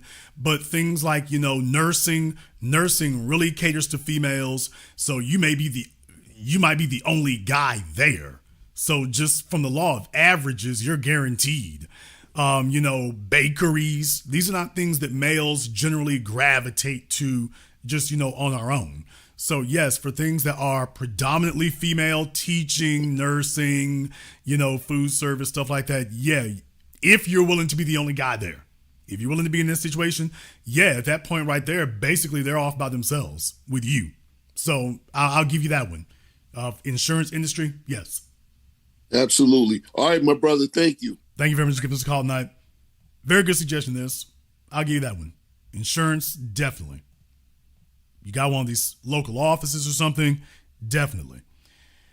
Make sure that Truth Unbelievable goes ahead and emails me. We're going to see if we can get them up here tonight. Waiting on Truth Unbelievable to go ahead and email me. All right, let's go ahead and get Jordan up here on Zoom. Jordan, what's on your mind? Hey, I've got one that's related to the broadcast, and then I have another one that's not. Is that okay? We'll see. What's on your mind? Okay, so I'll do the first one related. What I've noticed is maybe like businesswomen, maybe they're CPAs. They seem, but some of them seem to be virgins, and they don't seem to have much experience. And then you got the other end of the spectrum, and it's like they're just thoughting around. So I've never really noticed someone who's, I guess, is there a happy medium there or what? I haven't really noticed that much. I mean, female CPAs, and I know a few, so it's really not like that, to be totally honest. I mean, you might find one or two, but that's not going to be an average thing. Furthermore, it's not huge numbers of them to begin with, so that's going to be really more specialized. So you might come across one, yeah. I just don't think there's going to be a lot, from my experience and what I've seen. It's not going to be just really a large pool. I can name on one hand the number of dudes who are actually dealing with a female CPA, period. So I don't think you're going to have a large number to choose from there. Okay. So the next point would be, I got it written down. I'm going to read it real quick. I'm organizing, and this is actually from one of your broadcasts. It was a really good idea. Quote, I'm organizing a talent show and fitness challenge event with entry fees, ticket sales, and a $3,000 prize. Between the acts, I'll be promoting my clothing line, Creative Circles, that I told you about the sweatpants. Okay, well, for that one there, you're probably going to want to check me on Patreon for that. Because if that's not what we're talking about here tonight, you're probably going to want to call me there so I can go in depth about that. Okay, are you going live tomorrow? We do it every weekend, sir. Thank you very much. Give us a call. We do it every weekend. Will you be there? I pretty much am. Somebody in the chat room said social workers. Okay, I'll give you that one, although men don't really want them. What? There's the only issue with female social workers. The problem with female social workers is not them wanting to be hoes with the men. The problem with female social workers is, the men don't really want to be with them. That's the issue. So it's like, yeah, they all tend to be built, like a steamer trunk. So it's the issue is not that they don't want to be hoes. They do, but Like, if you're a black male working at the HUD office, damn! If you're a black man working at the HUD office, I mean, you surrounded by a bunch of chicks up in there. So, I mean, yeah, I didn't lie. It's like having a genie. You know, it's like having a tricky, manipulative genie. You made a wish. I wish I worked at a place where it was nothing but females who wanted to have sex with me. He was zim-zalabim, done.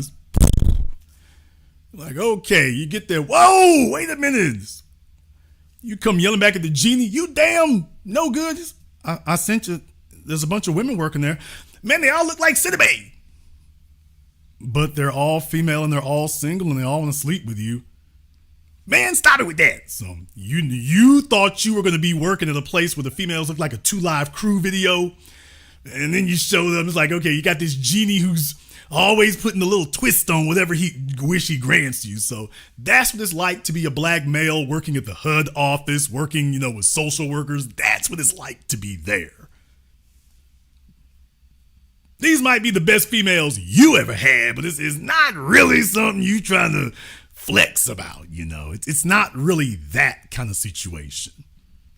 You feel one kid way about it. It's not really that kind of situation. But yes, I will add that to the list. I will add that to it. So, for the insurance folk, for social workers, yeah, I know they're out there. I know they're out there. But I'm just not sure you want to do that. Just not sure you want to do that. Yeah, I mean, they go to school and get a degree and everything else, and it's like, oh, hell, here you are. Like, I'll be damned. How did I end up in this?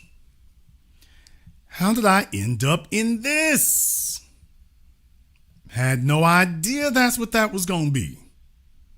None. You thought you were going to have a whole different thing going.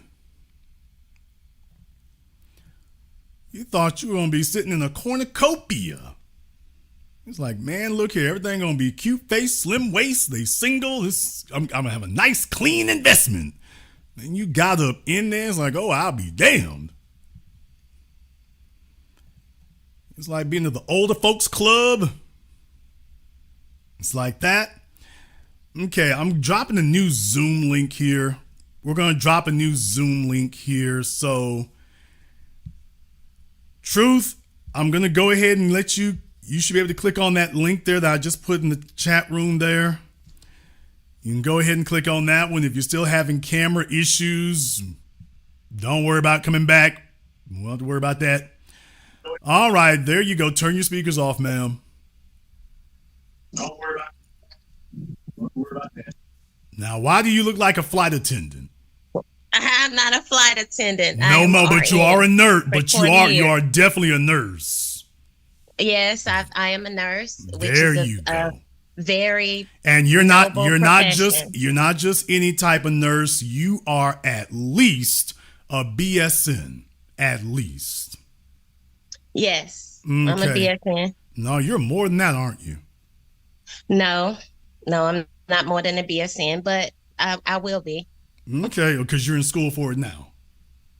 I plan to go back to school. She ain't never going back. All right, never mind. She's a BSN. Yes, I am. No, you're not. Y'all spend the rest of your damn lives talking about what you gonna do. No, you're not. Mm-hmm. No, you're not. You're not gonna be a never too old to go back to school. You are not gonna do anesthesia. You are not gonna do any of them specialties. No, baby. You're just gonna sit there staring at it like, ooh, bitch, I can make more money if I do that. And then you're gonna look at the time frame to get it and be like, man, let me go to work. Well, there are other things that I want to do as well, too, that I'm working on. And I'm only 42 years old, so. Only 42? Yes, only 42, Jason. And I do have a couple bones to pick with you. And then I do have something good to say to you. She said only 42. Yes. How many kids you got? I have one daughter. There you go. That's why she said only 42, y'all. Because only a single mom thinks that 42 is young, y'all. This is only a single mom who thinks she gonna cash in one more time at the sexual casino. She's like, nigga, look here, I only got one kid and I'm 42 and technology, all the new technology out there, so they can only do that. But anyway, ma'am, go ahead and hit me with your issue.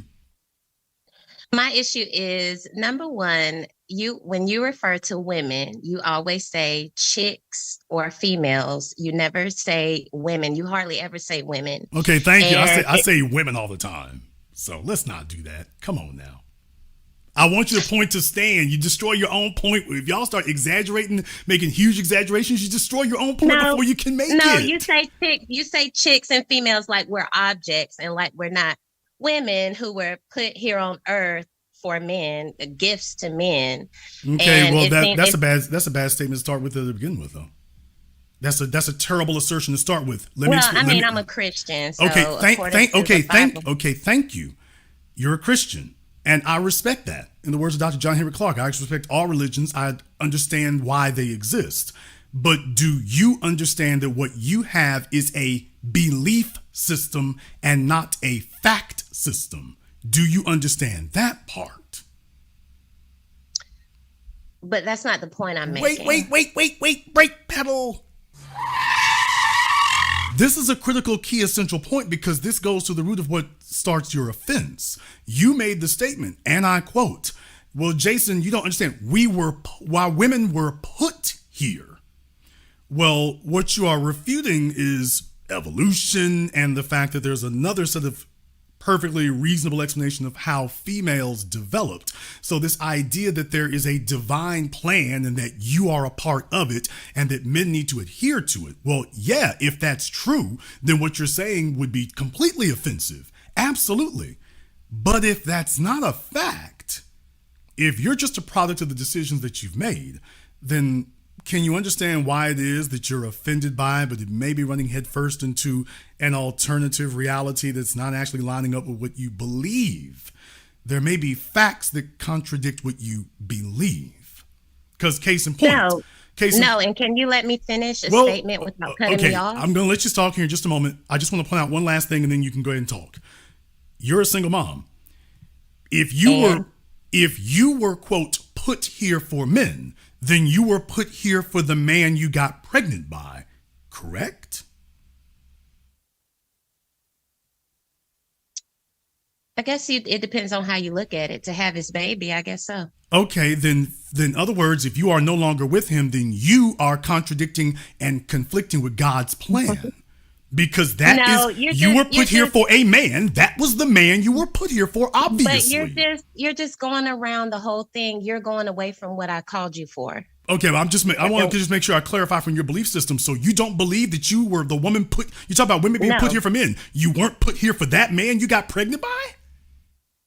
Like I said, it depends on how you look at it. Or you were put here for more than one man. Okay, can we? Or you were put here for more than one man. I don't know, Jason. Maybe I was. Okay. Can we get back to what we were talking about? Please continue, please. Okay. So my whole thing is you have this show tonight that is saying, okay, broadcast.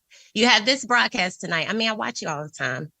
And it's like you're putting down Black women who have, have a lot of professions, have a lot of education in the Black community, and head up 75 to 80% of the households. And with all the domestic violence that's going on in our community, I think it's very irresponsible for you to be pushing that Black women that are out here working are hoes. And you have showed almost every profession that Black women do. And I just think it's very irresponsible, and that you guys should be doing more broadcasts about things that uplift the Black community and don't try to tear Black men and women apart. Okay, well, I didn't say anything tonight that tears Black men and women apart. Where was the lie in what I said about these professions? You're basically saying that Black women are hoes. Wait, back up one more time. Where is the lie that I said about these professions?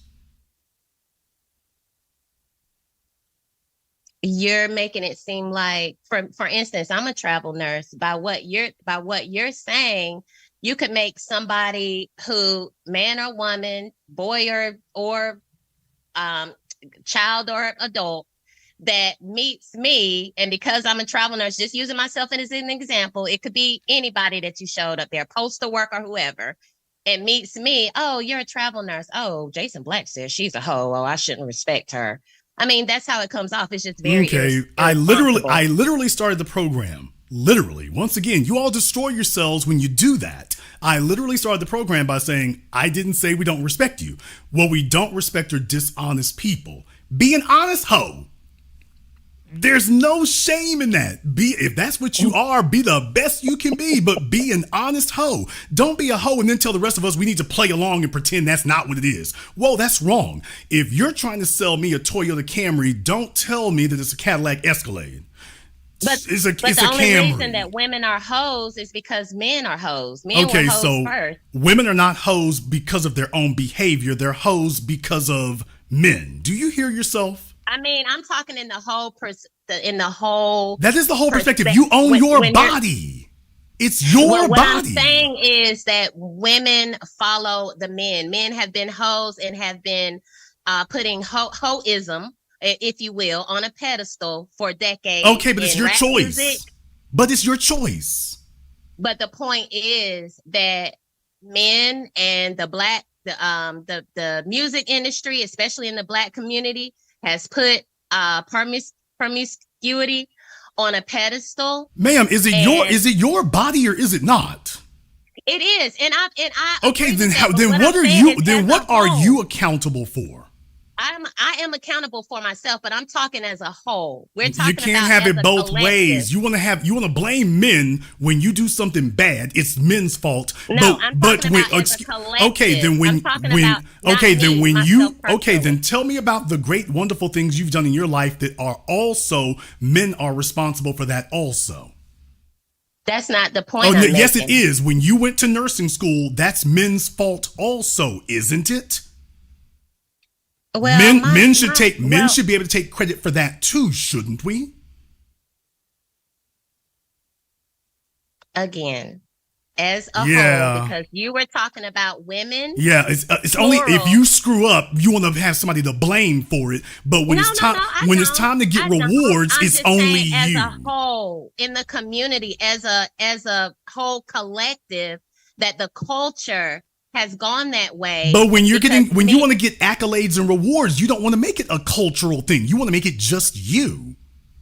You don't want to give credit to men when when something good happens to you. You don't want to give men credit, but if something bad happens, it's the men's fault. But it's not the men's fault when you do something that you like doing. Well, I guess if you did a show just like this for men, because we know that majority of men are hoes. So if you do the same for men and put all men's professions up there, I mean, because you guys say yourself that men should be with multiple women, and all deflection. Deflection is the highest form of immaturity. Well, if men are with multiple women, what you think women gonna do? Deflection is the highest form of immaturity. I asked you a question. Ma'am, listen to this statement. Women are going to do? Listen to this sentence. Deflection is the highest and most pitiful form of immaturity. A 3-year-old deflects and refuses to take accountability for their very own actions. You hate on Black women. I didn't ask you why you hate on me. I asked you why you hate on Black women. What did I say that was hateful of Black women? This whole broadcast, with you showing Black women with their titties out. I didn't racialize the program. In a sexual manner, as all these different occupations is degrading, it's irresponsible, and it's not a good way to start out 2025. Ma'am, I didn't racialize the program. You're racializing it. I didn't racialize it. You should be doing more broadcasts on reparations than degrading Black women. I did not racialize tonight's program. You just did. I didn't do that. So why are you racializing? No, ma'am. This is B1, no, it is not, ma'am. And no. all the pictures you show were Black. Ma'am. No, ma'am. It is all not. The degrading pictures you show are of Black women. We're gonna try this. We're going to try this one time. Calm yourself down. This is not B1, ma'am. You are mistaken and wrong, as in many areas of life. This is another one. No one said that, and you are not going to impose that here. There is a reason why I do not let people put B1 here, because this is the biz. So if you were under the mistaken, wrong-headed, stubborn, bull-headed notion that this was a different YouTube channel, you might want to check the title and the name of the channel that you're on. It's called The you Business. Put up a dozen pictures of black women, not white women, not Asian women. So I'm going with what you put up, ma'am. And the change is what? I didn't racialize I didn't racialize anything.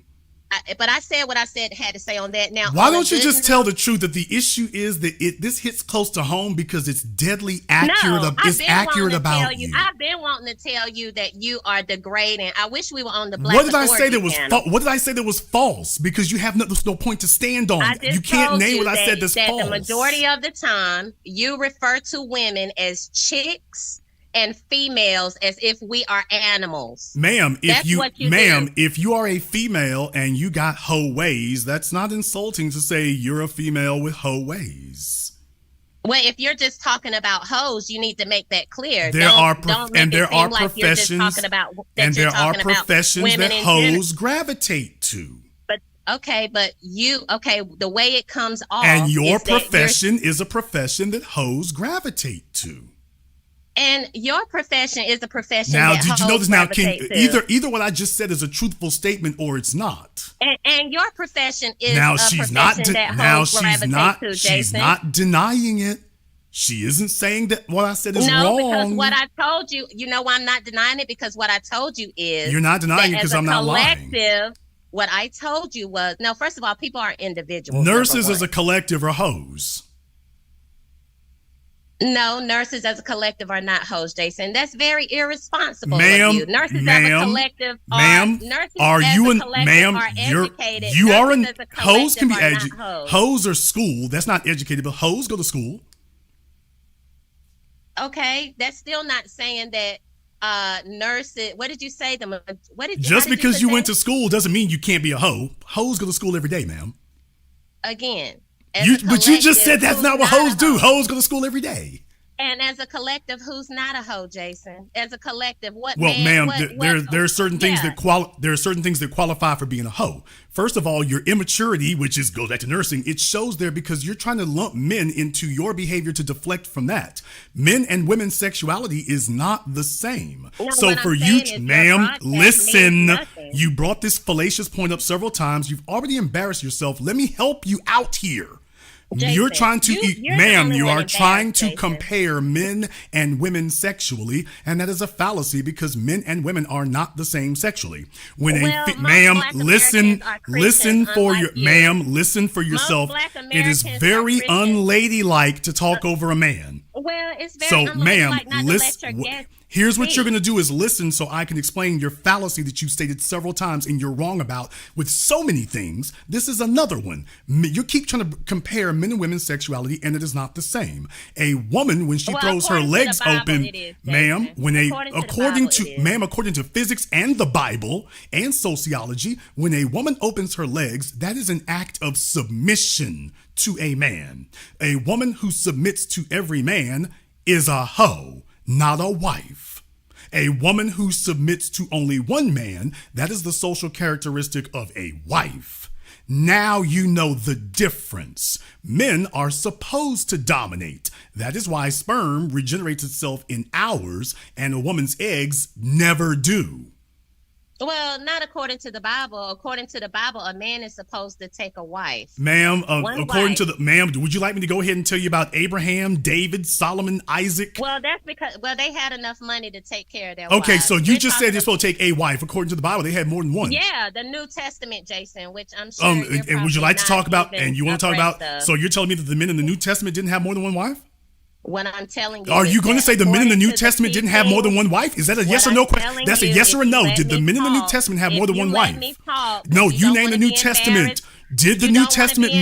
Did men in the New Testament have more than one wife, ma'am?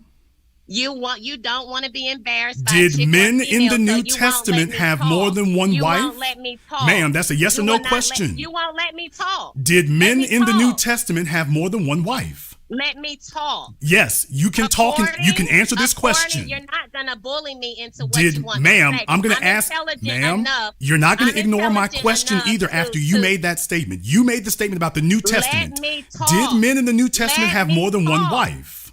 Let me talk. That's a yes or no question. According to the New Testament, a man is supposed to leave his mother and father and find a wife. Is that what they did? Is that what they did? A woman is to submit to ma'am, her is that what they husband, did? and a man is to submit to his wife. Is that what they did? Get me on this Bible thing. So ma'am, is that what they did? If you knew anything about the Bible, you wouldn't talk about black ma'am, women the if way you do. believed in the Bible, why are you a single mom?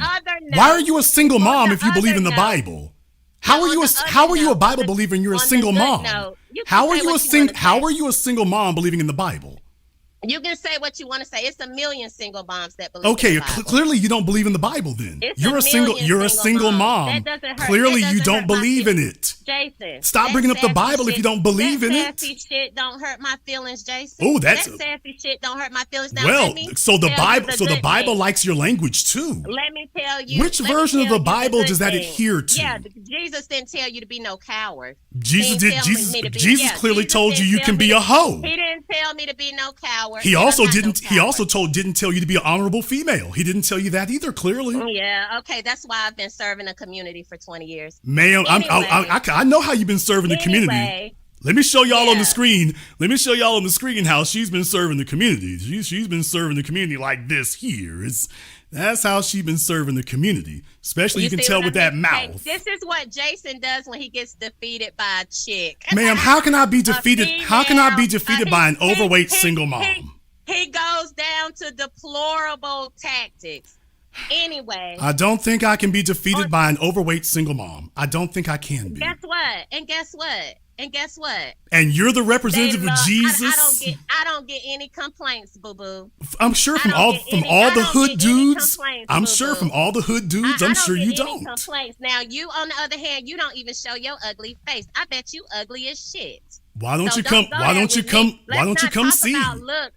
Let's not talk about looks, moo fool. I bet you look like moo fool. You don't never show your ugly face, so let's not go there, boo boo. Okay, why don't you come? Why don't you come see me? And all of this size 16 gets all the love I want. Do you understand me? So and size 16, let's get it. And who cares about that? And I wear it well. Anyway, what I was gonna tell you was that I called in last year, I believe on your other channel. Home of the Good Burger. Can I take your order? Yeah, Good Burgers, baby. And I got all this fat ass and juicy titties and pretty feet and big thighs, juicy burger. So what's up? Now, anyway, like I was saying, I called in last year, maybe a year or two ago, when you were having a show about old niggas and how they haven't left anything for us. So I was just going to give you a little quick follow-up. I was telling you about my situation growing up where my parents always treated me and my sibling different, and they always treated me like I didn't belong. To make a long story short, and I told you that they had assets and things that they never told me about. You told me, well, that, probably needs some looking into, you might be adopted or something like that. And sure enough, at the age of 41, I found out I was adopted. So I did want to tell you that you were correct on that. And I also want to tell you, I do appreciate the work that you do, the videos that you do about white supremacy, giving us knowledge on how to be together, how to come together and do what we need to do to move forward as a community. But I just do not like, I feel like you degrade Black women, and I feel like you fuel the flames of domestic violence in the Black community. And that's all I have to say.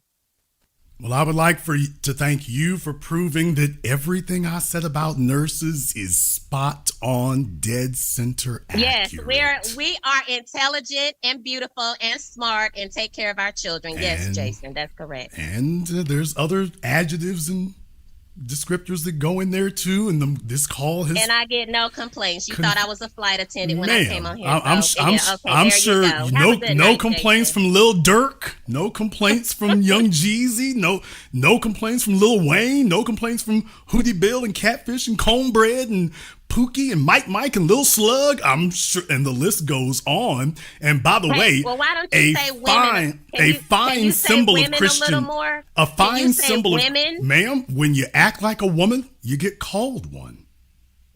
That's the way that works. I am a woman. Hear me roar. You're a fine Christian example. By the way, on top of that, I would love to go to that church there. I'm sure Creflo Dollar and the team will let us all be there. Thank you, Jason. Now, ordinarily, I would not do that. However, when folks start sitting up here yelling about being seen, that is a different matter. Your humble host will host his program here properly. We will do that, but by the way, now that's one thing you should not go into. You have points to make, that's perfectly fine. When you realize you don't have one, that's a different issue. So, but by the way, she wanted you all to, that was the representative who wanted to let you all know that I was wrong about female nurses. According to her, I'm wrong about that. As she sits there with her kid and 42 years old. And by the way, and they love it. Who is the they? I want to know who the dumbass is who's going to make a wife out of that. Who's going to make a wife out of that? Tell me how you're going to lead that. Just for spits and giggles, tell me exactly how do you plan on leading that?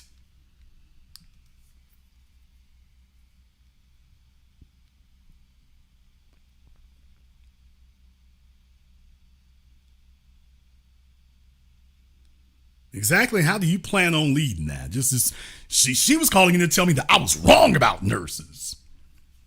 Okay, ma'am, how old are you? 42. How many kids? 1. How many husbands? 0. How much sex? Plenty. How well do you submit to a man? Ain't submit to no nigga. Call me a woman. You're not acting like a woman. Don't give a damn. Give me what I want. Okay. I want to know who the fella is who's going to tell me I'm wrong tonight. It's just Jason, let him talk. Let him talk. I sat back and let her talk. She had plenty of opportunity to prove that to me. So, fellas, who in the world wants to jump into bed with that barbed wire sandwich? It's all right. Well, that's fine ladylike behavior, Jason. And that's the problem right there. You don't know a real woman when you hear one and see one. That's the problem with you, Jason. Okay. I'm the one in the wrong. Let's go ahead and jump back over here on Zoom and get the iPhone here. Let me go ahead and get back here on Zoom and get the iPhone. All right, we're back here on Zoom. Let me see, brother, on iPhone. What's your name? Watt. All right, Watt's on iPhone. What's on your mind, brother? I think one of the industries I was in for a while was the car business. You know, in the car dealerships. I thought that was a place that was kind of wild too, man. I think there's a lot of promiscuous women in that area. You know, from the receptionists, ones that work in the service department, the business development. Those are areas that I thought those are places I thought that were pretty wild. Interesting there. Once again, these would be situations where it's like the hardware store thing. So this is a place where the men do all the manual work. The men are expected to know all the ins and outs. You're expected to know all the parts on the cars when people call about that stuff. So you're expected to handle all the heavy lifting. The females are just meant there to basically be the nice face that answers the phone or inducts people. But you're expected to do all the heavy, serious stuff. So you all make it easier for them and make it softer for them. You all take care of all the hard labor. So I'll take that one. I'll take it. And the money difference. Like you get a receptionist, let's just say, you know, by today's rate, she's making $12 to $15 an hour. You got people making $500,000. And that don't count the upper management. It's one of those places that, you know, the money gets really crazy on the higher end. So, man, it's just, I used to see it. It was like,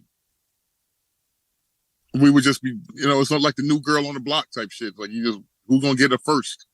That's what I remember. Oh yeah, I mean That's once what they figure out who got the bag there and whatnot, you know, if you're the finance manager or something, general manager or something, you know, you get the pick of the litter. You know, if you actually work on the cars, I don't know. Now that's the one thing if you're like the chief sales manager, okay, you got the pick of the litter.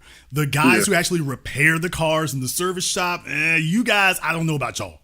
I don't know what you gonna get because you do the real work, yeah, but you ain't as fancy neither. So you ain't fancy, no. Very good point you make. All right, take care. Thank you very much for giving us a call tonight. Very good point you makes. Very good point you make there. Let me go ahead and see if I can get Sean up here on Zoom. Let me get Sean on Zoom. All right, we got Sean up here on Zoom. What's on your mind, Sean? Got a lot of traveling dudes this week. All right, Sean on Zoom. What's on your mind?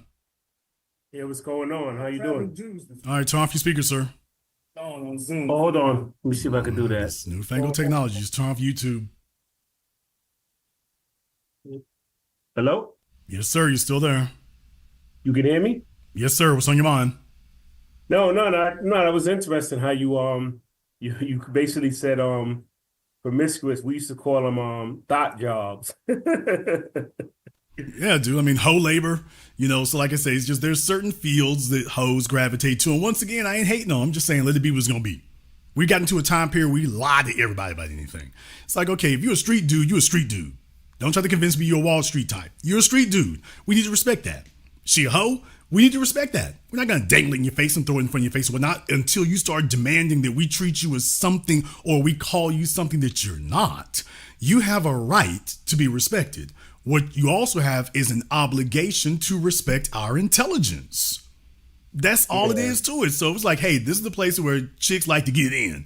These are jobs and professions they tend to gravitate to. Hey, you go into nursing, there's a whole bunch of chicks over there sleeping with folks. You know, you go into postal work, there's a whole bunch of chicks. You need to know, hey, they over there, you know, in another job, the women ain't doing it like that. Over here, oh, dude, this is all hanging out. There's nothing wrong with stating a fact. There just isn't. It's like the NBA. Now imagine we sit up here and tell all the women, you can't say that the men in the NBA, you know, sit up here and splurge a bunch of money. You can't say that because that's disrespectful. It's an accurate truth. That's not disrespectful when it's accurate. Yeah, I agree with you. Only thing I would say is I try not to paint everybody with the same brush, but I get your point. I understand where you're coming from. You know, but I just try not to do that. Well, folks, for the 15th million, tell me what the advantage is of doing that. What you just said. I try not to paint everybody with the same brush. Because I got just walking up the street, you know, just speaking for myself as a African American or black, however you want to say it. I had words with a black cop, a black female cop. Not that she was female and not that she was black, but she has said that even when they stop somebody and they didn't do nothing now, they might have done something before. So okay. That's basically like, you're basically saying I'm a criminal. At that time, I never even was even arrested. Okay, this is a false equivalence here. Exactly. No. What you're making is a false equivalence. Let me explain. I'm not disagreeing with you. I'm explaining to you why that's a false equivalence. Okay, go ahead. I want you to understand why this is a false equivalence. What you said was that I'm a black male and somebody in law enforcement was racially profiling me. Here's the problem. Racial profiling is not inaccurate. What? They're not targeting you because they think you're criminal. They're targeting you because you are black. No, I agree. The offense you've committed is being black. Exactly. So they're not stopping you because they've got the wrong person or they're speculating. They're stopping you because they found the one they're looking for. So that's not painting everybody with a broad brush. What you've done is you found where, they're targeting someone. Now, I'm finishing up here. When we talk about nursing, I'm not targeting anyone. What I am doing is making a generalization. I am not walking up to nurses and saying you're a hoe.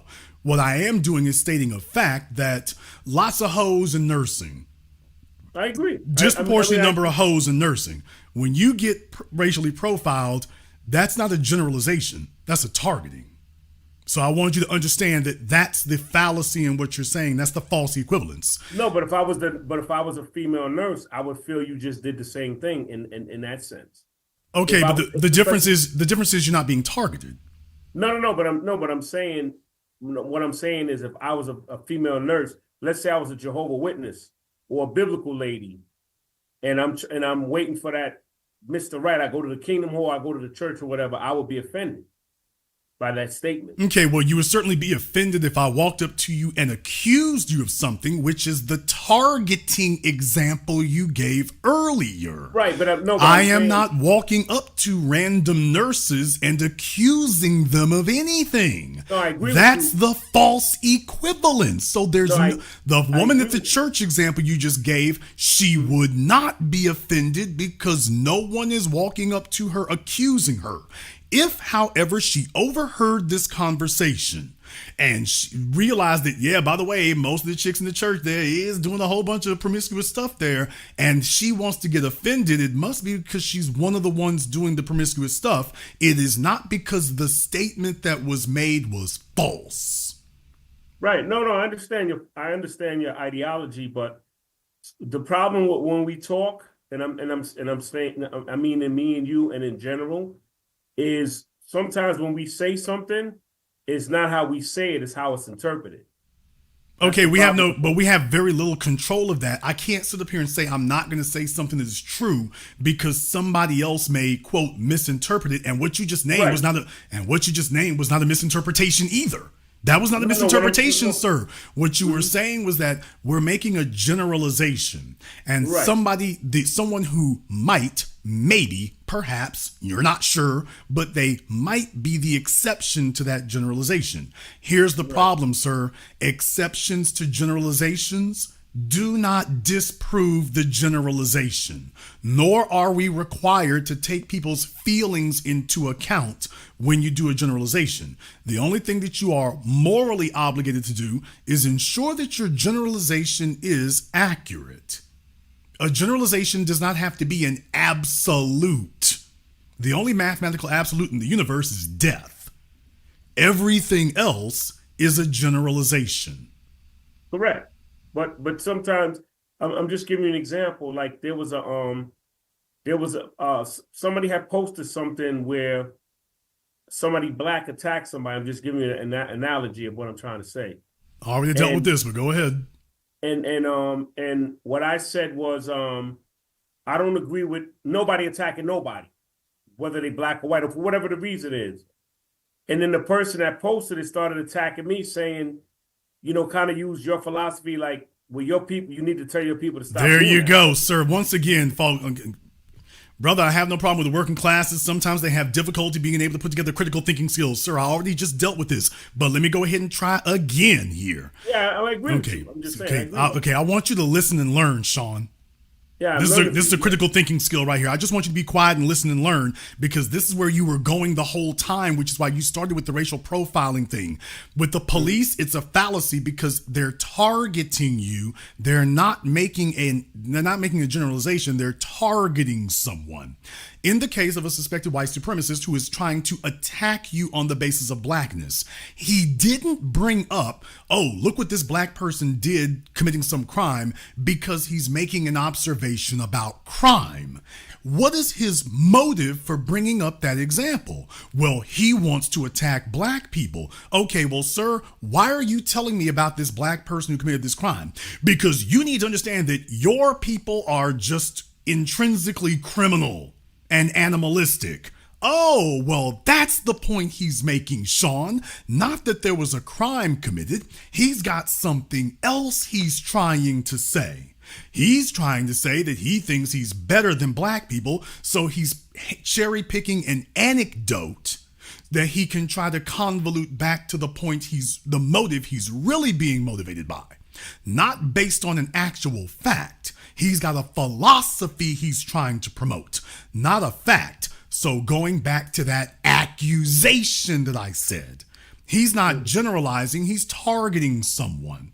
So now, in your this opinion, is where you could actually do the same thing on a bigger and greater scale, which is how we in the new black media debunk these folk all the time. There's a reason why these conversations don't get very far when they come and talk to us. Some of the rest of y'all, if you don't employ basic critical thinking and just repeat what we told you, then you'll go round and round and get caught up in doing what you were saying tonight. And your fallacy, your mistake tonight was saying, well, I don't like to paint people with a broad brush. Sir, do you understand that generalization is how we live life? Yes, I agree. You with that. literally could not function as a human being or in a modern society if you did not employ generalization 99% of the day. If you took into account the quote unquote exceptions and had to actually consider them in a day, you literally would not leave the bed. You couldn't. You would have to take into account all of the exceptions that could happen, including from the moment your feet touch the floor. So yes, sir, we're not insulting anybody, demeaning anybody, or doing a disservice by doing generalizations. It's called thinking. But now what we shouldn't do is make accusations. I don't make accusations, but I do make generalizations, and you do too. So to characterize that as a negative isn't taking you where you think it is. Well, I'm worried that other people may attempt to execute generalizations against me. Sir, they're going to do that regardless. The real question is, are you prepared for that? You asking me, or you saying that in Yes, general? sir, because the whole thing, the reason why you really meant that you don't want to make generalizations, well, somebody could use that against me. Sir, that's going to happen regardless. Yeah, I've been accused. Yeah, exactly. Okay, then that doesn't mean that you shouldn't do it because somebody else is willing to do it in bad faith. I don't like to do things to make people feel openly, to make people feel uncomfortable. I'm not. But sir, you're a man. Mm-hmm. Sean, this might be news to you. Sir, you're a man. That's your responsibility. To make people feel uncomfortable? Okay, let's try this a different way, sir. As a man, you are supposed to be chief protector and provider. You are supposed to be chief disciplinarian. You can't do any of those functions trying to politic for popularity. Tell me a disciplinarian that made people feel, quote, better. And why is that something to brag about? Hey, I make everybody feel better. Why is that something to brag about, sir? No, I'm not saying that. I understand. You literally just said it. I don't want to make people feel bad about themselves, sir. If they're doing something counterproductive, self-destructive, or destructive to other people, don't you have a responsibility to make them feel bad? Right, that is the time to do that. But I mean, some people have done that and you didn't even do anything to okay, well, sir, that isn't what you just said. From the very beginning, you've been taking into account a very simplistic set of... after you made your sir, point. second time, from the very beginning, that's why I jumped on this from the moment you said it, because this is where it was going. Well, I don't want other folks to feel bad, and I don't want to feel bad myself. Sir, feeling bad, that's adulthood. Adulthood is not about, quote unquote, feeling good or, quote, happy all the time. Whatever in the hell that is. That's not adulthood. You're not meant to be in a constant state of euphoria all the time. Manhood is not defined by how we handle good things. Good things take care of themselves. Our manhood is defined by how we handle the negative, how we handle adversity, how we handle hardship. That's what develops our character and determines who we are. So when I hear a man make the statement you just made, well, I don't like to make people feel bad. This is a man who is, by definition, not handling his masculine responsibilities. It is our job.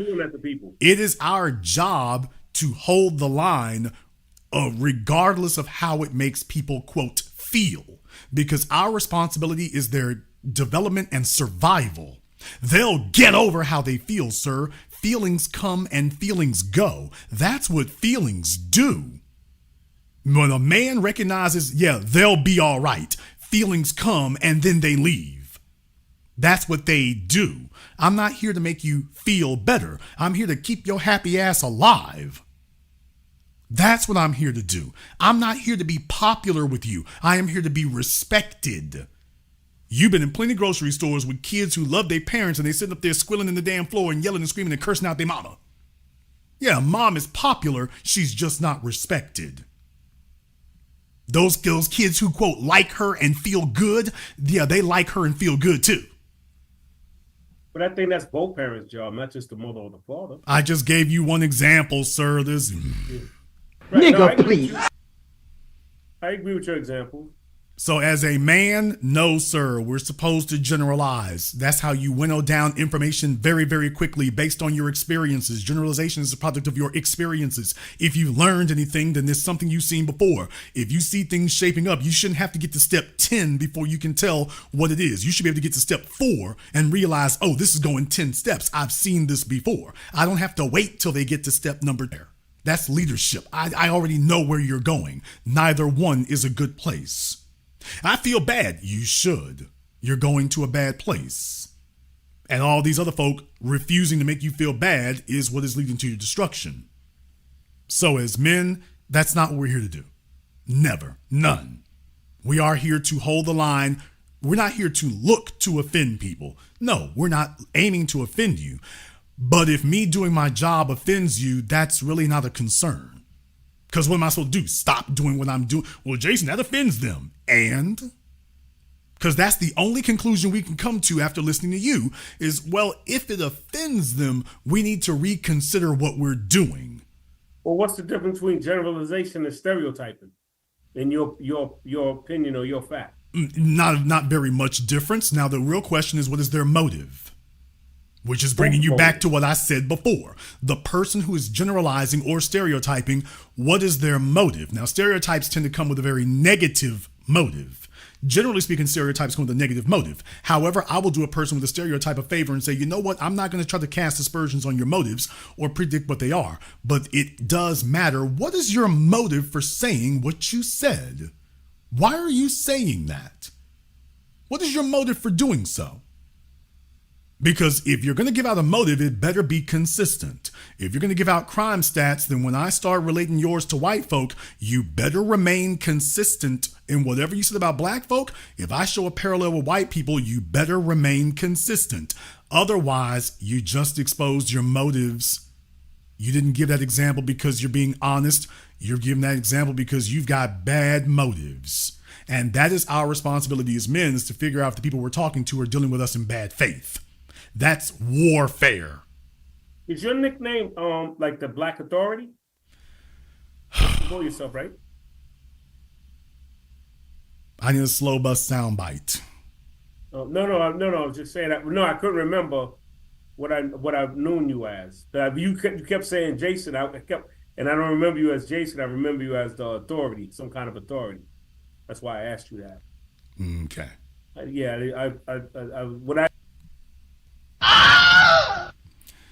All right. I need a slow bus soundbite. That's what I need. I need a soundbite for the slow bus. I need that one. By the way, I am going to have a contest here. I want to have a contest for people here. There are 3 sound bites I'm looking for here. I got some folk who gave me, I don't know what it is. They don't have bass in their voice. They don't have indignation. I want one for nigga what? But I keep getting ones like this. Nigga what? I mean, they don't sound... Brother C and another fellow sent me another one here earlier today, and I'm just like, they sound very, very tempered, very, very moderate. It ain't no Dave Chappelle to it. It's not no Cat Williams to it. So I'm like, if you were on the street corner and somebody said, nigga, what? Would this sound like this? Nigga, what? So that's what I'm saying. So thank you. I appreciate that. If somebody can give me an honest to goodness, indignant hood, nigga, what? I'm looking for a nigga, what? And I'm looking for a hoe, please. And by the way, I'm looking for it for males and females. So I'm looking for, and I might use more than one. So do not feel like it doesn't mean it. If I find some that I think qualify, I'm going to play them for people. So that way everybody knows that that's what I chose. But I want to give out a prize for it. So if you win, I want to give $25. So if you can go ahead and send me a drop to handlethebusiness@yahoo.com. Handlethebusiness@yahoo.com. This goes for males and females. I'm looking for a nigga what, and I'm looking for a hoe please. Also, make sure you give yourself about a second or two of silence before you start talking. Don't just hit the record button and immediately start talking, because you may clip yourself like this one. Nigga what? So we don't even have the N in there. So make sure you give yourself time for that. And I'm looking for, it needs to sound indignant. Just that's why I got the nigga pleases for. Nigga please. I'm just saying this. You hear this, Nigga, what? and that's nice, and he's polite. He's like, I'm gonna call my nigga. What? I'm gonna call my lawyer. Nigga, what? I'm calling my lawyer. Okay. You got there with old Wheezy. Nigga, please. Oh, she getting ready to take her earrings off. Old dirty bastard. Nigga, please. I'm just saying. So the attitude is kind of missing there. The attitude is kind of missing. So if you want to be a part of that there, I'm going to give a $25 reward for everyone that I use. So I'm looking for a nigga what? I'm looking for a hoe please. I'll take it from males and females. So I'm looking for a nigga what and a hoe please.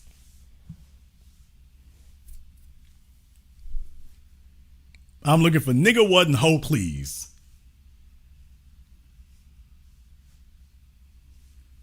We're going to start there. We'll start there.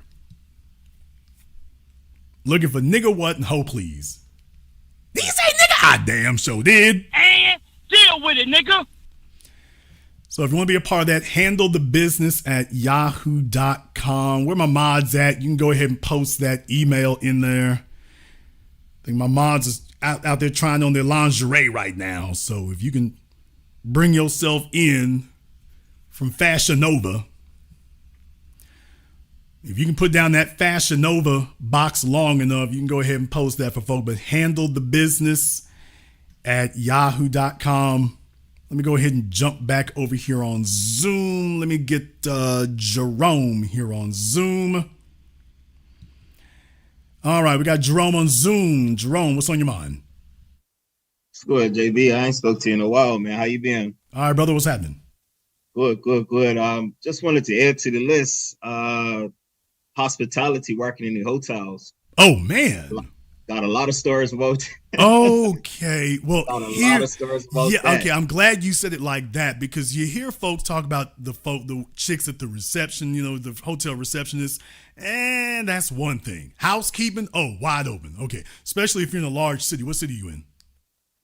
Well, moved from Florida. So now I'm in Gastonia, just outside of Charlotte now. Okay, you say you moved from Florida though? Yeah, it's me. Where were you at in Florida? In Palm Beach. I had the burn accident. Damn. Okay, brother. Yeah, like I say, I was remembering you further in Florida. I want to say you were down there in Miami. I want to say you were down there in Miami. Okay, I want to say, you were down there in Miami. Okay, so you already didn't see that. So the resorts and stuff like that, yeah, it's wide open. So especially in hospitality. How's it going, brother? Yeah, everything's good, man. I moved and everything. I left about a year ago, actually. So I definitely got to catch up with you lot. On Saturday, definitely. Okay, we're doing Patreon tomorrow, man. Just definitely make sure you call in. We're doing Patreon tomorrow. I want to hear from you. Might not be able to tomorrow. Do have a couple things I really have to take care of, but definitely soon you will hear from me. Definitely got a lot to talk about. Oh yeah, we're gonna be here. But definitely, yeah, down there in Florida, you're gonna see that Miami Beach, North Miami, Hollywood, Sunrise, Orlando. Absolutely. Jacksonville, but yeah, definitely. Now that you say it like that, because the reception, the hotel receptionist thing, not really, but in a large city like you are, especially you got resorts. Oh yeah, everything else is wide open. Definitely. The chicks who do the cooking in the mornings, if you got the hotels that serve breakfast, I'm talking about the real breakfast, not continental. But if you got the hotels that serve breakfast and stuff like that, oh yeah, definitely. No, not just that, because I used to work in a hotel. I worked in a hotel in Middle Beach, right next to the Fountain Blue. So, I was security. My twin is too. Yeah, man, working overnights, mid shift. Even from where I'm from in Bermuda, I worked in hotels in Bermuda, and it's off the chain too. No, like I say, if you're in the Caribbean, that's what I'm telling y'all. If you're in the Caribbean, that's the way of life. It's the way of life. Yeah. Period. Yeah. I mean, the guests that come there, like a lot of the ladies and stuff, it's off the chain. They know what they're coming for. They know what they're coming for. They didn't end up there by accident. They know what they're coming for. Period. Yeah, I feel sorry for a lot of guys whose women work in hospitality in the hotels and stuff like that, especially if they're working overnight in that mid shift. And like you said, even early morning. Yeah, it's a different ball game out there, fella. I mean, I'm seeing women have kids with men on the job, and they got their husband believing that that's their child and stuff like. Dude, you don't want us to go into that. You don't want us to go into. You already know. I know. You don't want us to go into. This is why I say I'm not being mean to people with generalization, brother. We ain't being mean. We telling the damn truth. This is mathematics. I'm not being mean, and I'm not casting aspersions. I'm not making accusations. All I'm going to say is, okay, you can call it mean if you want to. If you dealing with a chick from the Bahamas, you dealing with a chick from Trinidad and Tobago, you dealing with a chick from the DR, you dealing with a chick who works at a resort, and you don't know what resort life is. Brother, I'm from Louisiana. We have a coast, but it's not a beach. Let me go ahead and remind y'all, I'm from Louisiana. You know, condolences down there in New Orleans because they killing folk down there. But I'm from Louisiana. We don't have a beach. That's a difference. So I've never really been a part of beach culture. We don't have that here. They got fishing and shrimp and stuff. In Florida, it ain't nothing but a big ass beach. So what I'm saying is that when you go to their coast there, if you don't know that what the life is and the culture is different, we ain't got beaches like that in Louisiana. You don't have it like that in Mississippi. And then when you go further north, Arkansas, Oklahoma, Kansas, you don't have that. So you don't know what's going down on the beachfront, what's going down at the resort, what's going down in them places where the dudes are pulling up with their Bentleys and their Rolls Royces and their Aston Martins and their McLarens. You don't know what's going on. You don't know what's going on when you pull up down there in Miami, Biscayne Bay, 2nd Street, the Epic, Kempton Epic, where when you're walking up the side, they got the Lamborghinis and the McLarens up there at the side of the hotel. They got the Rolls Royces and the Aston Martins and Bentleys right up there at the top of the damn landing when you get up there. And you got 6-8 females sitting on the damn sitting on the benches in front of the hotel on Friday and Saturday night. They sitting there right now while you and me talking. They're sitting on them benches in front of that hotel right now while you and I are talking right here. That don't happen in Arkansas. That doesn't happen in Oklahoma. That don't happen in Minnesota. Okay, but he gonna march his happy ass down to Florida, get one of them chicks not knowing that this is the get down. This is the culture. He gonna get to the Caribbean. Them Caribbean bros gonna break him. He ain't ready because they got into a science there. Florida is really elementary compared to the Caribbean. I gotta call it for what it is. Them Caribbean chicks, they that's the culture. They got it on lock. The American chicks learn from them when they come over here. Them chicks from South America and the Caribbean, they coming out of high school ready on a level that the females here they got lots to learn from them. A little old square dude get with her, he don't know what he dealing with. These chicks, brother, I'm telling the truth, they hustlers. They female hustlers. So a little square fella get with him thinking he got a little square dude chick from Arkansas. Dude, that's not what you got. Oh, yeah. Jason, she said she working this weekend. Okay. Where's she from again? She from Miami? Okay. She fly, Jason. I'm sure she is. By the way, okay. He gonna find out. When he do, he gonna be on my phone boo-hooing and singing the blues. Yeah, that's exactly what they'll drive you. They'll drive you crazy. They'll make you feel this all nice and stuff like that. You're absolutely right. Like I said, I was born and raised in Bermuda, so it's a little bit different from the Caribbean, but you kind of still have a lot of that culture mixed in with American culture as well over there, being isolated in the middle of the sea like that. But my parents are Jamaican, so even going down there, when you see the hospitality same way, like you're saying, it's across the board. So Florida kind of takes from that, like you said, because it's such a melting pot down there, especially South Florida. A lot of that gets mixed in, seeing all of that stuff down there and actually experiencing, like I said, our security. So I had the keys to everywhere. Dude, y'all don't know. It goes down, it goes up, it goes over. The more money you got, the more down it gets. Yeah. The more money you got, the more down it gets. So that is literally the culture. So there's a very good point right there. Because they all looking to come up. They all looking to come up. They all looking for somebody who can do something.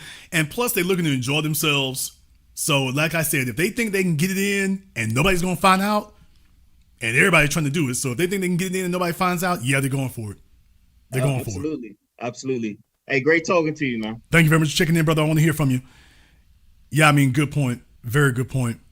Folks don't understand that. Like I said, if you're not from those places, if you're not from Los Angeles and you haven't actually spent time out there to learn the cultural difference, every chick either is or wants to be a 10 in LA. A LA 10 is not a Texas 10. And LA 10 damn sure ain't a Louisiana 10. And LA 10 is not a Seattle 10. And that comes with expectations. You go to LAX, all the females at the damn desk at Enterprise are Instagram ready. You don't find that in Houston. You don't find that in Little Rock. You don't find that in Memphis. You don't run into that in those places like that. It's a cultural difference. So you hop your little square ass out there and think, oh, well, I'm 40 years old. I know about the world. I done did this, that, and the other. And then some LA broad break you. I know the world. Then some Miami chick break you. I know the world. Then some Jamaican chick break you. Let me go ahead and send it out to Jamaica right quick. Y'all, look here, I got to give it to the Jamaican females. I'm just saying, I'm a guy who know, hey, this is the get down. That's what they do. I ain't mad about it. Not mad about it. Not upset about it. I'm just saying, can we just call it for what it is? Can we be honest and just call it for what it is? That's all. No hate. But y'all know what y'all do. You know what you do. Jamaican chicks believe in two things, fellas. They believe in keeping white teeth and they believe in keeping flat abs. Damn! Jamaican chicks is chicks from the Caribbean, period, but especially Jamaican chicks, they believe in keeping their teeth white and their bellies flat. Because they know what men are looking for. They know what men are looking for. Okay, over here in America, they too busy eating to make no money. A Jamaican chick is looking to come up. So she gonna make sure she keeps white teeth and some flat abs. Cause she knows that's her meal ticket.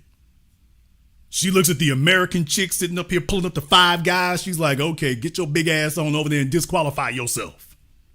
She's like, I got better things to do than eat. Especially if they're from the Caribbean, but Jamaican chicks in particular, shout out to Jamaica. Shout out to my chicks from Jamaica, but y'all know that's what y'all do. Ain't no hate to it, baby. Ain't no shame in it. Let's call it for what it is. No hate whatsoever. If you experts at it, baby, if you can't be good at it. Y'all not bad. If you can't be good at it.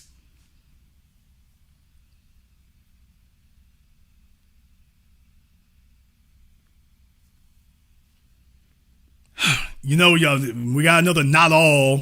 Okay. We're going to have to come up with a nickname for the not all people. I found one you don't. That does not disprove anything. I found the one that don't. Get up here on Zoom, Don.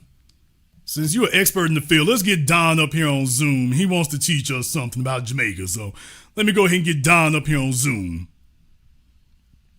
Go ahead, tell Don he needs to go ahead and call in up here. In the meantime, let me get Brother Bindu. Brother Bindu up here on Zoom. Let me get Brother Bindu up here. All right, Brother Bindu, what's on your mind, brother? How you doing, bro? Right.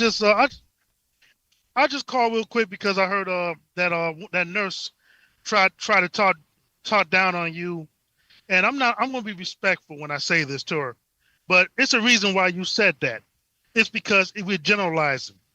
It doesn't mean that all people fit that mode. I'm gonna give you an example. As you can see when I showed you my camera, I'm a truck driver. Do you know how many women I've dated that have been like, oh man, you're a truck driver. I know you got women on the side. I know you be doing this and that. And I'm a one woman type of man. So do I get offended when they say that? No, because I know it's a stigma with truck drivers in general. And that's been going on since the 80s, if I'm not mistaken. So when you dealing with that, you got to be realistic with yourself and say, okay, you know what? I might not fit that mode, but it's some truth to what they're saying. Well, like I say, look, you can't exist as a person without generalizations. And the real thing is, okay, that's the root of knowledge. If there are literally Googleplexes of possibilities in the universe, if you get up every single day and treat the environment as if, okay, anything can happen, then you literally are starting from the age of 1 year old all over again. You can't function as a human being if that's what you do. If you're learning, then what you're doing is eliminating possibilities. The only real question is, what is your motive? So it's one thing if a person's saying something negative about you and they have a bad motive. Your job is to determine, do they have a bad motive? Not so much what they said. Okay, I heard that, but I'm not really distracted by that. What's your motive for saying that? And I think even with the females who said that stuff to you, your next order of business is, okay, what's their motive? What are you getting at? Let's go ahead and find out where your head is at in that regard. Then I can determine how I'm going to respond to you. But the other thing is, how can you be offended if they like, hey, this is what truck drivers out here doing? It's like, well, she right. I can't get mad at that. Even if I'm not doing it, I'm like, okay, if I know niggas is out here moving like that, I'm not going to get mad because she's acknowledging, hey, they out here moving like that. Okay, that's not an insult. She's just stating the fact. Now, if she tries to project that onto me when it's clear I'm not doing that, now we got something else going on. Or if she tells me that I'm responsible for what other people are doing, okay, we got something else going on. Because I'm not saying the 1 or 2 nurses that ain't hoes, all 2 of you. And deal with it, nigga. The 1 or 2 nurses who ain't hoes, I'm not putting what all the others are doing on you. So the ones who are barking, that's because you the dirty one doing it. But the 1 or 2 who ain't doing it, I'm not sitting up here saying you responsible for what they doing, but I'm just saying, hey, baby, you ain't doing what they doing, but can we keep it real? We know what they doing over there. We can see it. Bingo.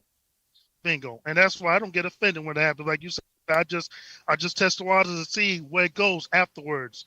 You know what I'm saying? And then I take them, for who they are.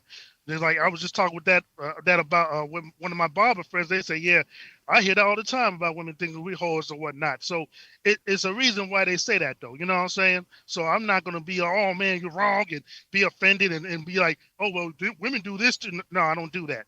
Because I know there's some truth to what they're saying.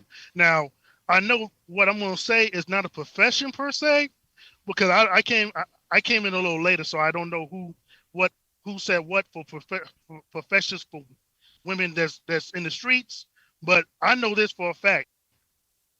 I used to be in a car club, and if you have any woman that tell you they're in a social club, run far away from that woman, because that woman is very loose. Let me put it like that.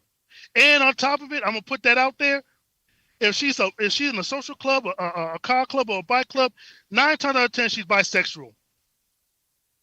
And I'm telling you this from me being in the car club for over 3-4 years. So if a woman tells you that, you better be very leery about messing with her seriously. And there's my point, brother. We grown ass men at this point. You can't walk around here being some naive teenage adolescent boy.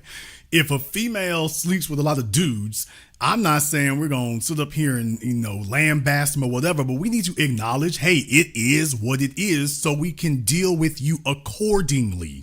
But when you tell me you a nurse with 3 or 4 bastard kids, but I need to treat you like poly purebred, and that's not who you are, give me a damn break. Stop telling me to treat you as something that you're not. If there is some Jimmy jackass out there who is willing to marry you, commit to you while we see this obvious train wreck in front of us, he's treating the train wreck as if it's just a fender bender. I'm like, okay, don't tell me I have to do that. Well, there was a fella willing to marry this train wreck. Okay, well, I hope it don't turn out as bad for him as it obviously looks like it will, but hey, that's his choice. But respect me and don't tell me that I have to call this train wreck a fender bender. Just because you found somebody willing to take your train wreck does not mean it's still not a train wreck. It is. It is. And that's not being disrespectful. Hey, I'm acknowledging it for what it is. That's all.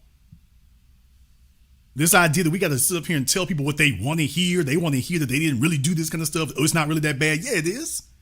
Yeah, it is. And if a fella does get with you, he needs to get with you with his eyes wide open. Let's call it for what it is. Hey, he married one of them hoes. Somebody goes and marries Corinne Steffens. Nigga, you know what you getting. Exactly. You married Kim Kardashian. Nigga, you know what you getting. And all about the education stuff, some of them professions you just said are in the social club. Nurses, hospitality, all that type of stuff. And if you see them outside and you didn't know, you don't think, oh, they probably purebred. But behind the scenes, because all them talk, so we know what they're doing. So don't be disingenuous. If you know that something's going on, just acknowledge it. You don't have to be, just because we acknowledge it don't mean you fit that mold. Just say you don't fit that mold, and actions speak louder than words. If you don't do that, we'll figure out in the long run. You can't play phony all day. So no. So I agree with you. I just gave a call because I don't like when people be doing that and acting like as though what you're saying is false and what you're saying is actually true. Because I know some nurses or women that try to be nurses and they're not, saying virgins or anything like that. So let's not play that game. So I thank you for your time, brother. As you can see, I'm on the road, so I'm gonna let somebody else speak and be one, brother. Thank you very much for giving us a call tonight. Yeah, like I say, it's not disrespectful to acknowledge, hey, this is where the hoes hang out at. I'm not one of them. Okay, the fact that you're not one of them does not mean this is not the spot where the hoes hang out at. That doesn't change it. Even if what you said is true, well, I'm not one of the hoes. Okay, that doesn't change that this is where the hoes at. This is where they like to get a job. This is where they like to get employment. This is where the hoes are. Okay. This is where the hoes with degrees are. This is where the hoes with guns are. This is where the hoes who like to cook are. These things are not mutually exclusive. A female being a hoe does not just mean that her day consists of nothing but wall-to-wall sex and that's all she does. If it ain't sex, she's not conscious. No, she's a hoe in between doing other things. She's a hoe in between being on an airline. She's a hoe in between baking cookies. She's a hoe in between styling hair.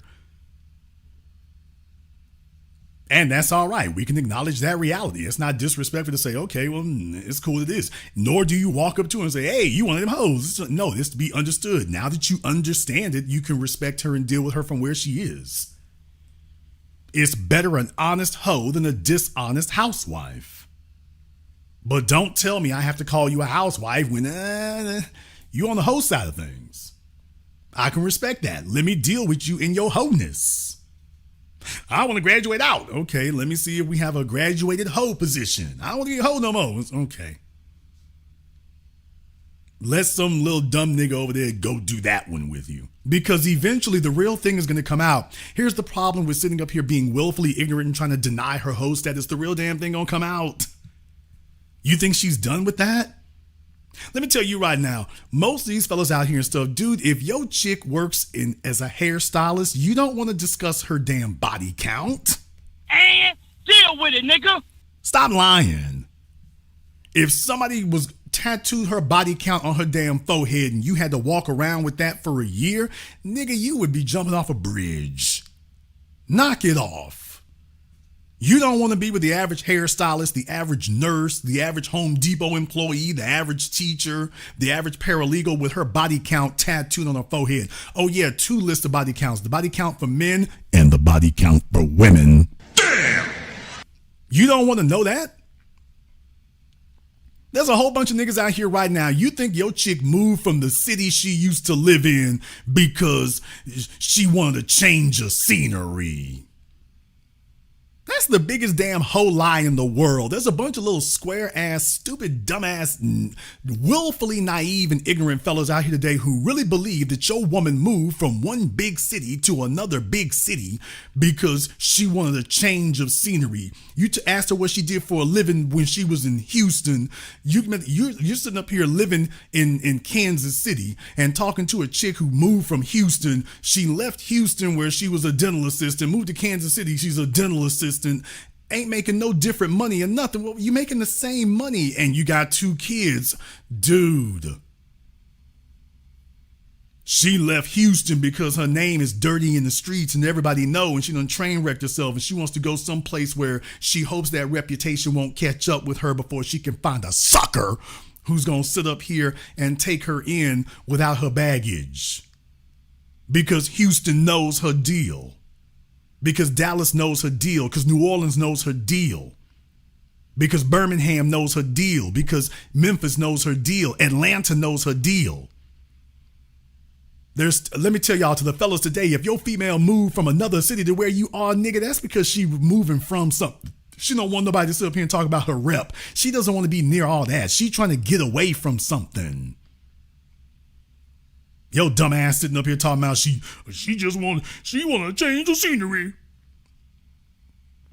Knowing full well she's trying to get away from the rep she got. I wanted a clean break a clean break from what? A clean start over from what? From them 30 dudes and them 5 females she was with. Because everybody can get in touch with you and let you know what her deal is. She done slept with so many people that she can't go to a public place without one person she done laid up with bumping into her by accident. And that's the reality of it. All over Atlanta, all over Miami, all over DC, all over all your major metropolitan areas. So she's sitting up here going through career builder to go find a job somewhere. I'm a travel nurse. Yeah, because she's on the run. I'm a travel nurse because she on the move. because her name is dirty in the streets.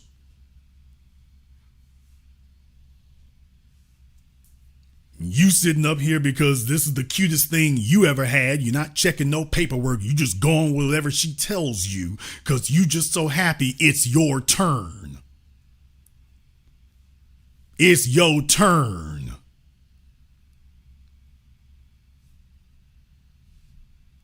Let me just go ahead and I'm just glad I ain't all that baggage. And then she starts showing you why she was on the damn run. It's the year 2025 and still got dudes out here acting like females are innocent. Every guilty behavior known to man, they innocent. Okay, we got Don over here on Zoom. Looks like he got his joint light up. Looks like he got his joint lit up. Nah, I'm smoking a cigarette. I don't smoke weed. Okay, that's his word for it. All right, sir, Yeah, you were trying to educate us on something. Nah, the way you was saying it like all these. I don't want to like make it seem like I'm trying to target specifically Jamaican chicks. You feel me? But the way you making it sound like it's like all of these Caribbean chicks, they be having flat tummies and all of that. Like that's not a fact. There be a lot of Caribbean big backs out there, bro. That's all I was trying to say. Where you live at, sir? Right now, I live in Connecticut, but I grew up in Brooklyn. Okay. Well, first of all, I was referring to Florida. Yeah, you do got Jamaican chicks in New York. You got plenty of them, plenty of Caribbean chicks there. And a lot of them be big backs too. You feel me? Like not all of them is on some. Okay, I think what you're referring to may be the ones that you have access and proximity to. I'm just saying. Right, and what I'm saying is water seeks its own level. No disrespect. No disrespect. Not all on some super fire shit. Some of them is big bags too, bro. That's okay. Well, I mean, she can look like Biz Marquis in the face and have flat abs. I mean, yeah, but my whole point was about, generally speaking, I'm generalizing again, but generally speaking, yeah, chicks from Jamaica, they know to make a priority of having white teeth and flat abs. Now, are you going to find some who are plus size? Well, yeah, but sir, that goes into that exception to the rule. And I don't know why so many grown men are calling up voicing exceptions to the rule. That doesn't disprove the rule, sir. Just because some cars are built with a defect does not change the fact that most of them are not. Just because somebody can jump out of an airplane at 30,000 feet and bounce when they hit the ground without using a parachute doesn't mean that everybody can jump out of the plane with no parachutes now. That's not what it means. I get what you're saying, Jason. What I'm trying to tell you is, in my opinion, there be more of them on the like not so fit side than there is on the fit side. I've been to New York, sir. I've been to New York many a moon. I got plenty of New York chicks in my DMs. I don't even live up there. And what I'm saying is that I believe what you are saying is true for your experience. I'm pretty sure that those are the females you have access to. I'm certain that they are. But what I'm saying is that when you step your game up, you're gonna start seeing that you have a lot more proximity and you're gonna see the chicks are gonna start getting smaller. When your situation improves, the females will get more attractive and get smaller. Right now, I can't argue that. Right now, you in a state where the only thing hollering at you is sounding like. Right now, I'm trying to like level up, so I'm not even exactly. That's what I'm saying. I'm not even looking for nothing right now. Yeah, like, that's what I'm saying. So the size 16 Jamaican chicks is trying to holler at you. They like, hey, this guy will. Don't get me wrong. What I'm saying is that those chicks that realize you will holler at a size 16. That's why they holler. Don't get me wrong. I have exes that's Jamaican and they have nice bodies. They're fire. I'm not saying they're not out there. I was just trying to say, like, a lot of times they be big backs. Brother, that's a contradiction. What you just said is a contradiction. If you got exes who ain't like that, then why in the world are you trying to be the mascot and the spokesperson for the ones who aren't?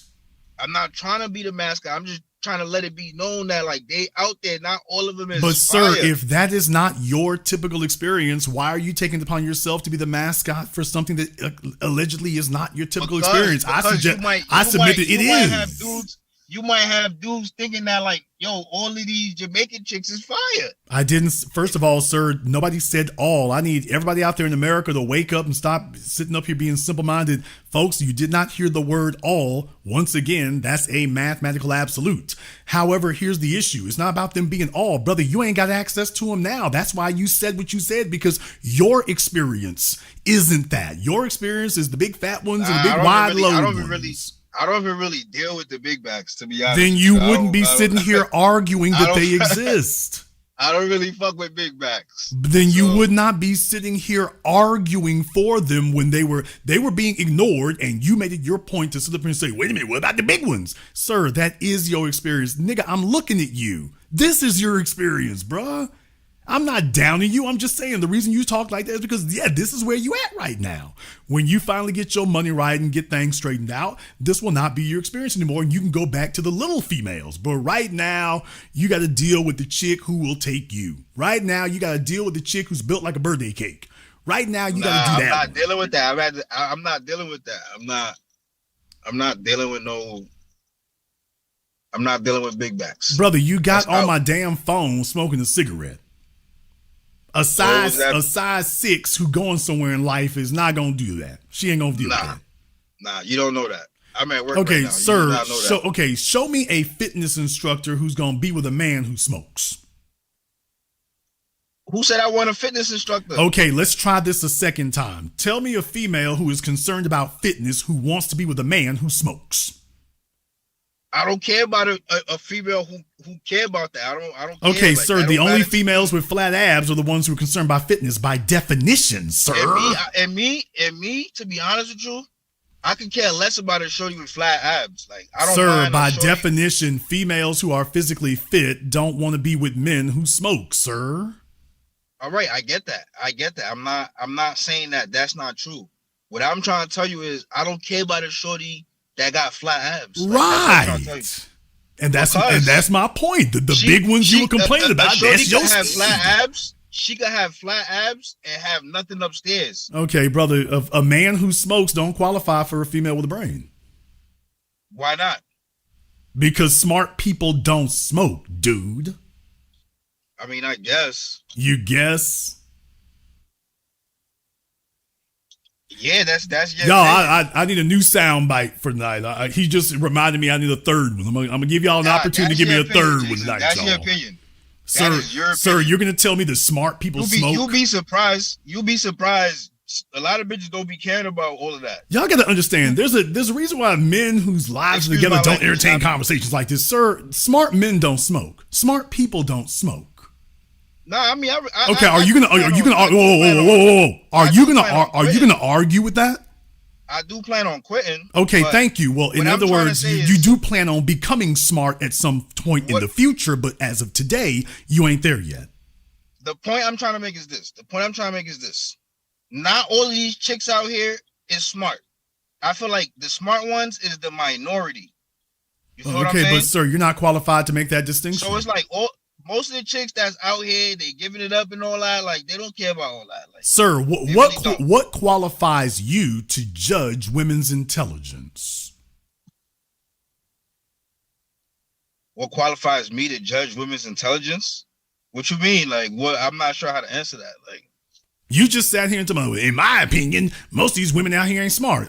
What qualifies you to make that judgment? I mean, I'm entitled to my opinion. Okay, sir, but your opinion needs to be based on something factual. Fourth time. What qualifies you to make that judgment? I mean, all you gotta do is just look at how stuff is playing out in life, period. Yes, sir, starting with your life. All you gotta do is just look at how stuff is playing out. Starting with your life. No, not starting with the women, starting with you, starting with your life. If all of these chicks out here was so smart, we wouldn't even be having broadcasts. Okay, sir, but you're not qualified to criticize them. You have to earn the right to do that. What about your life qualifies you to criticize them? Because I deal with a lot of chicks and I be looking at them like, yo, this chick ain't really Yes, he deals with the size 16 or 18 who's willing to take a guy who smokes. You don't gotta be a size 16 to not be that smart. You don't have to be a size 16. Like. Or the little dumb goofy chick who ain't got nothing going for herself who's willing to take up with a guy who smokes. All right, now my question to you is, which one do you think there's more of out here? Running around. For your level in the world, definitely not. No. You don't get the smart ones, the quick ones. You don't get that. Let me hold on. By the way, I'm not trying to disrespect you, Jason. I got mad respect for you. I try to tune into all your broadcasts. You feel me, sir? Like you have access to the women on your level. All right, hold on. What I'm trying to tell you is, boom. Even once I level up and all that, they're still not gonna give a fuck if I smoke, because at the end of the day, they still trying to fuck with a nigga that falls up. You know what I'm saying? They're not gonna care about all of that. Like, that's what I'm trying to show you. Sir, you're speculating what you hope will occur because you don't plan on stopping smoking. Nah, I'm telling you. I'm about to light another one right now. I'm trying to tell you. I know. You're in your car right now, which means that your car smells like it. Sir, you're in your car. Sir, you are in your car right now, which means your car smells like it. Your clothes smell like it. Your hair smells like it. So you're gonna need a female who is willing to tolerate that. And that's not the majority of women. That's the thing though. When I pull up on her, she's not gonna smell that. I'm not gonna smoke a cigarette right before I go chill with a shorty. You feel what I'm saying? Dude, your car smells. Right now I'm at work. Sir, your car and your clothes and your hair and everything you have smells like it, and you can't remove that smell from those.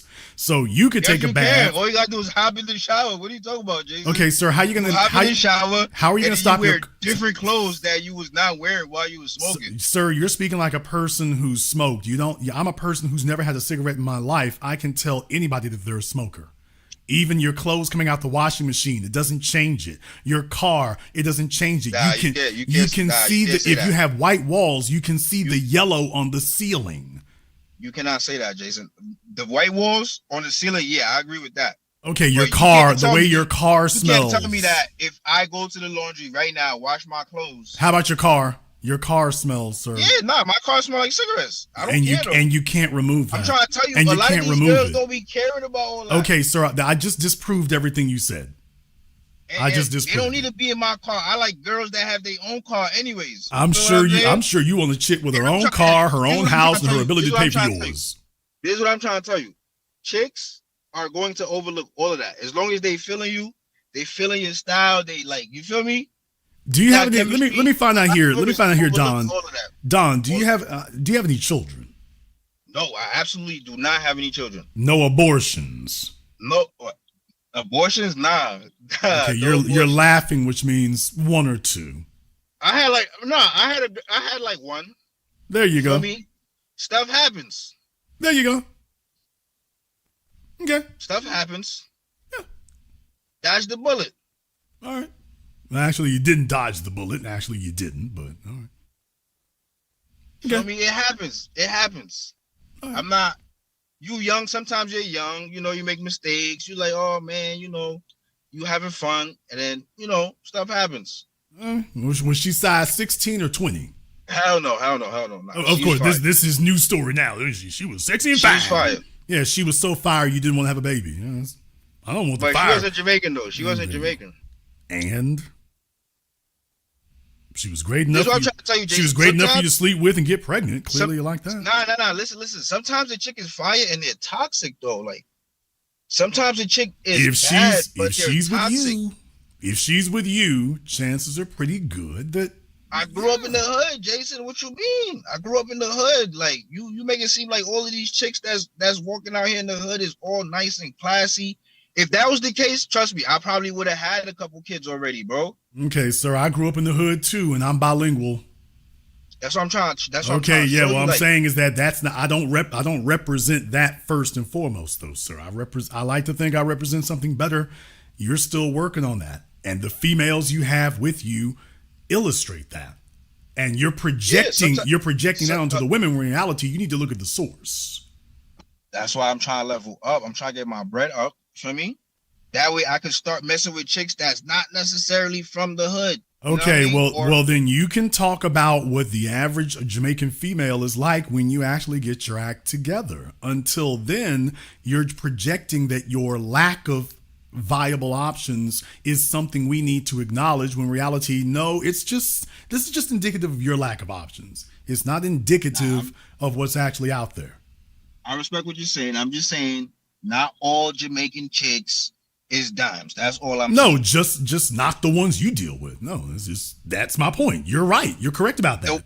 But that statement doesn't make all Jamaican chicks dimes. Okay, sir, it doesn't make all. There's no mathematical absolute. The only thing that all Jamaican chicks are absolutely is Jamaican. That's the only thing absolute for Jamaicans. Another thing too, Jason. Two things can be right. You feel what I'm saying? You could be right, and what I'm saying could also be right. Not if they're diametrically opposed, they cannot. So no, sir, those two diametrically opposed things cannot be correct at the same time. So you could be correct that some of them do, have the flat stomach, white teeth, and it could also be true that some of them don't have that. The ones that you qualify for, yes, those are the ones you're referring to. The ones you qualify for. When you get your act together, your perspective on that, well, I won't say it'll change because you're not going to get your act together. Thank you very much for giving us a call tonight. Yeah, like I say, it's you do this long enough and it falls apart pretty quickly. You do this long enough and it's like, yeah, there it is. There it is. I think I might be up for a get off my phone sound one. I think I might be up for one of those.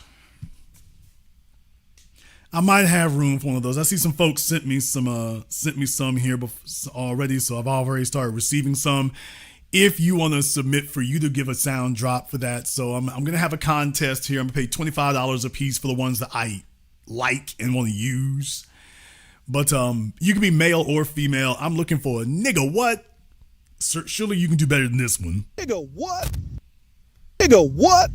I'm sure you can do better than that one. Shout out to Isabel Sanford. Nigga, please. You got the attitude to it, so.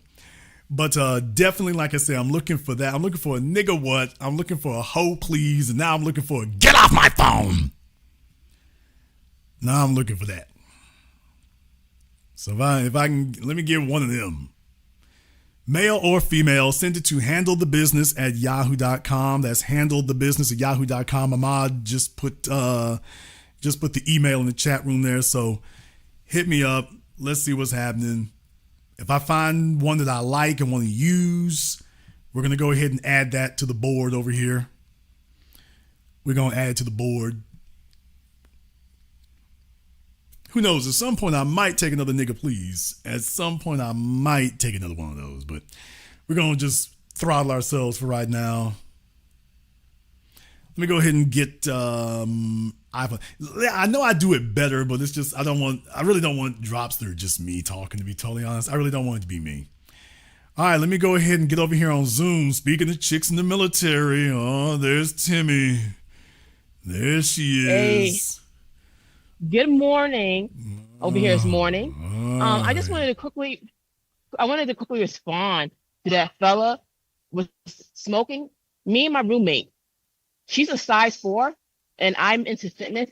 Both of us would never, most fitness people, females do not date people who smoke. And the reason for that is because with the smoking, it does a lot to your lungs. And it actually affects females more harshly than okay, male. but here's the issue there. There's a reason why I modified that, because I did make up the point, okay, a fitness female, a female who's a fitness trainer, Pilates, okay, that's one. Or a female who believes in being physically fit, that's 2. But the third one is simply a female who is fit, period. You have a man who is unconcerned about his health. He only qualifies to be with a female who is equally unconcerned about hers. Exactly. Because I would listen, most of the girls who are like size 8 and down, they would not be around people who smoke. It does detrimental health problems to your lungs, and as females, already we have a disadvantage because we're not as strong as you guys. And so if we go out to run, have you ever seen a female who been smoking for many, many years? How she looks like it ages her 3 times the average female. Why would I want to do that to myself? Why secondhand smoke is actually just as harmful as the smoking. Yeah, like, who would do that? And you make very good points about that, but I want to tell you, it goes even wider than that. I'm just saying from a lifestyle perspective. If you're a female who doesn't like, snorkeling or mountain climbing, why in the world are you with an Ironman competitor? You and him are not really going to get along. You have divergent lifestyles. Smoking isn't just a practice. This is a different lifestyle. Your attitude about life is different. So, it wasn't just that he smoked. His whole attitude about life, you heard what that was. So I'm like, okay, if you're a person who really cares about your health, mental, physical, emotional, social, financial, this ain't, you and this person are not compatible. This is not going to work.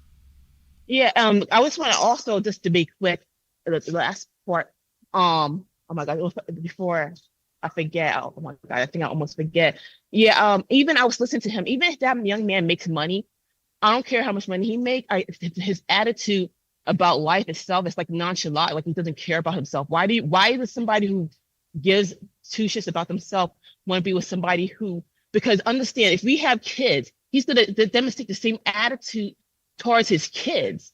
The way you treat yourself is the way you also going to treat your kids and treat your spouse. So that don't even make sense. Like, I don't care how much money he makes. His mentality is like horrible.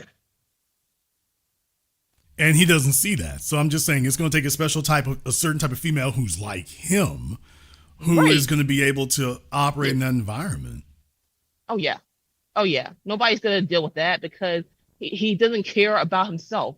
The first thing is we, as females, they look for men who's confident and men who take care about themselves and respect themselves. And he doesn't seem to respect himself. So he's getting mad at you that he thinks you probably talking down to him. And no, it's not. It's like he's demonstrating his standard. Yeah, I mean, a female who's healthy, I mean, she's not going to be in a situation with people who are just at their core. Basically, his daily practice is unhealthy practices.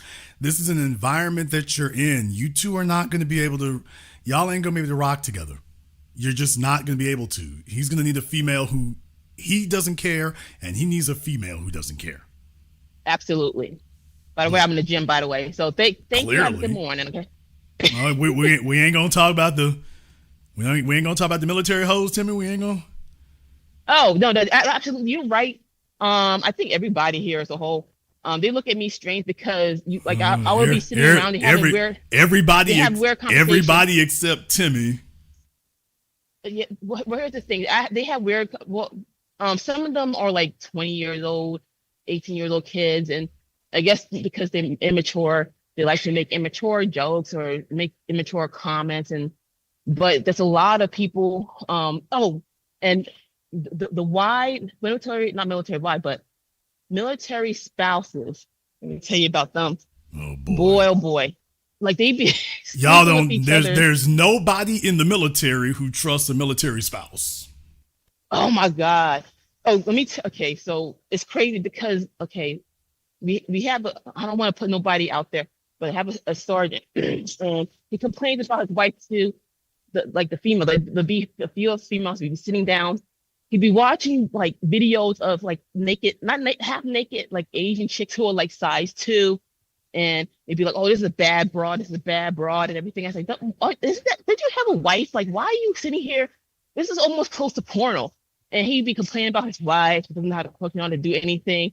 And he'd be trying to like mingle with the young female and the females. And it's like he can't be alone by himself. It's like, it's kind of weird. And I don't know how to describe it. I don't want to disparage him or anything, but I just noticed this is culture in here that I feel like they don't have respect for marriage, and that I don't respect that. If you married and you marry somebody, you knew that person was that like that. Don't sit here and go outside and start complaining about like your spouse. You married that knowing she's that way, and I know why he married her. He married her because he's like a white Latino. He's Asian, and so he. Would you say that most of the females in the military are like that? Yeah. Okay. I got a better example. A female, and I think I spoke to you about her. She was complaining about her husband, and I guess the way he does things, and it was like she's suspecting him to like read his mind, and me and another male was like, "You acting very childish." You know, this man, he works long hours, does everything for her, and she has a high expectation, but I feel like she doesn't have that. She suspects him to do everything, Timmy, and have a high standard. If can we keep it real? Just between you and me. If you were like that, would you tell us? I would, but I don't behave like that, and I feel like when you're in a relationship, you have to like everybody's supposed to put in their own. So Timmy ain't been part of the freak platoon just at all. She would never do that. I can, yeah, if you want to, I can send you some people you want to talk to them, and ask them questions as well. No, I have not. No. I'm just. And I will swear on that. No. I'm just saying it's just because you know how it is, Timmy. Everybody's like, they all freaks around here except me. So it's just, I for some reason, I never meet the ones who are. It's always everybody else. So I don't know how I keep, except for the nurse who called in tonight. Okay, I guess. And then she was claiming she wasn't. So it's just, I'm glad to know that you're the exception to the rule. There you go. I'm so glad that you're not with the rest of them over there, because it could be worse. Could be worse. Then again, who knows? But no, I agree with you with the military culture. No, I feel like once you get married, you have to have respect for that marriage. You have to. If you have an issue with your spouse, you have to handle that with your spouse because you chose them. All I'm going to say is if you get with somebody in the military, especially if they were overseas, you pay your money, you take your chances. No disrespect. Do what you do, but let's just keep it real. It is what it is. Getting with somebody in the military or who's been in the military, especially if they serve tours of duty, that's like getting with an NBA athlete. It's like getting with a professional athlete. You know what you're going to get. So, just strap in and enjoy the ride. All right. You take care over there. Yeah, I'm so glad she's the good one. I'm so glad she's the good one, y'all. It's all the rest of them hoes, but at least we found her. She's the good one. So glad we found only the good girls call me. Don't no bad girls call me. Only the good ones call me. The bad ones know better, but the good ones, only the good ones call Jason. Only the good ones do. Okay, I'm waiting for Don here on Zoom. I don't have anything going here, so I can't wait around all night, y'all. Okay. Not really sure. Okay, I can give you a few more seconds here, Don. You're killing my program tonight. We're killing it tonight. Okay, I don't know what happened to Don. Don was here. He's having some issues, I guess. Let me go ahead and see if I can get Wickles. I'm just saying, y'all, we know what it's like, and I respect it. I'm just saying, if you get with somebody in the military, you might as well be just don't act like you don't know what it is. It's like you being with a professional athlete. You don't expect chastity from a professional athlete. Okay, let's just call it for what it is. And I'm good with that.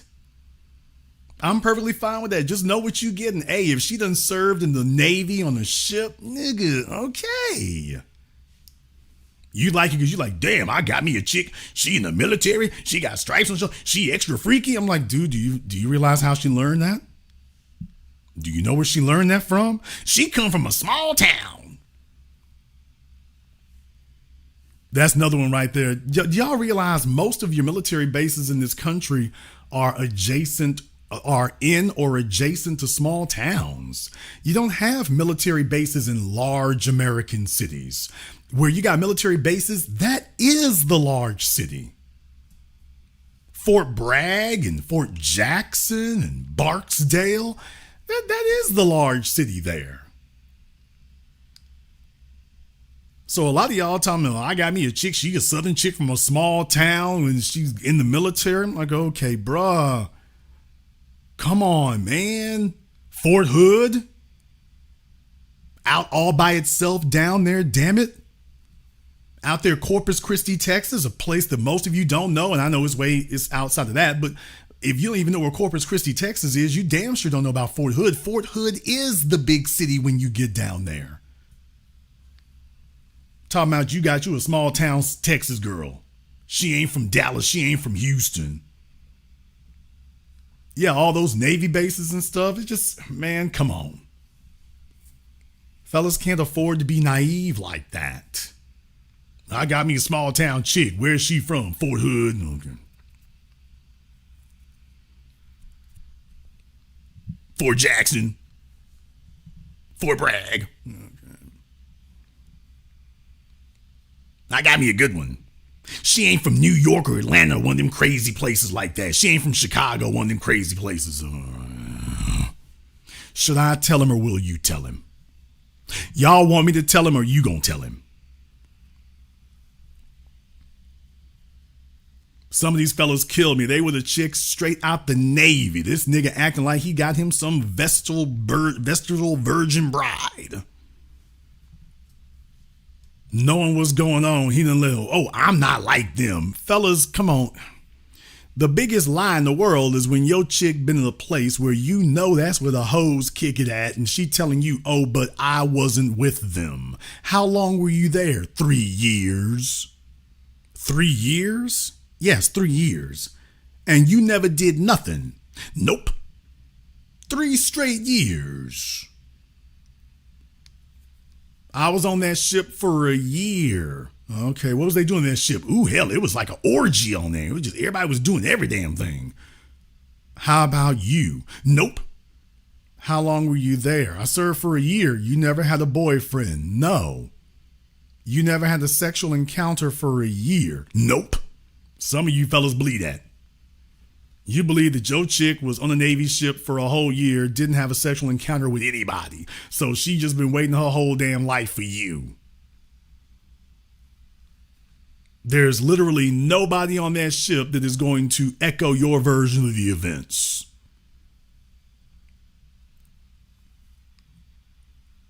Fellas want to believe that.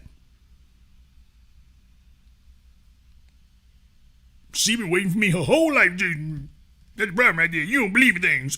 You be talking down on people. I don't like to believe the worst about people. I don't like to make generalizations. It makes people feel bad. No, dude, it makes you feel bad.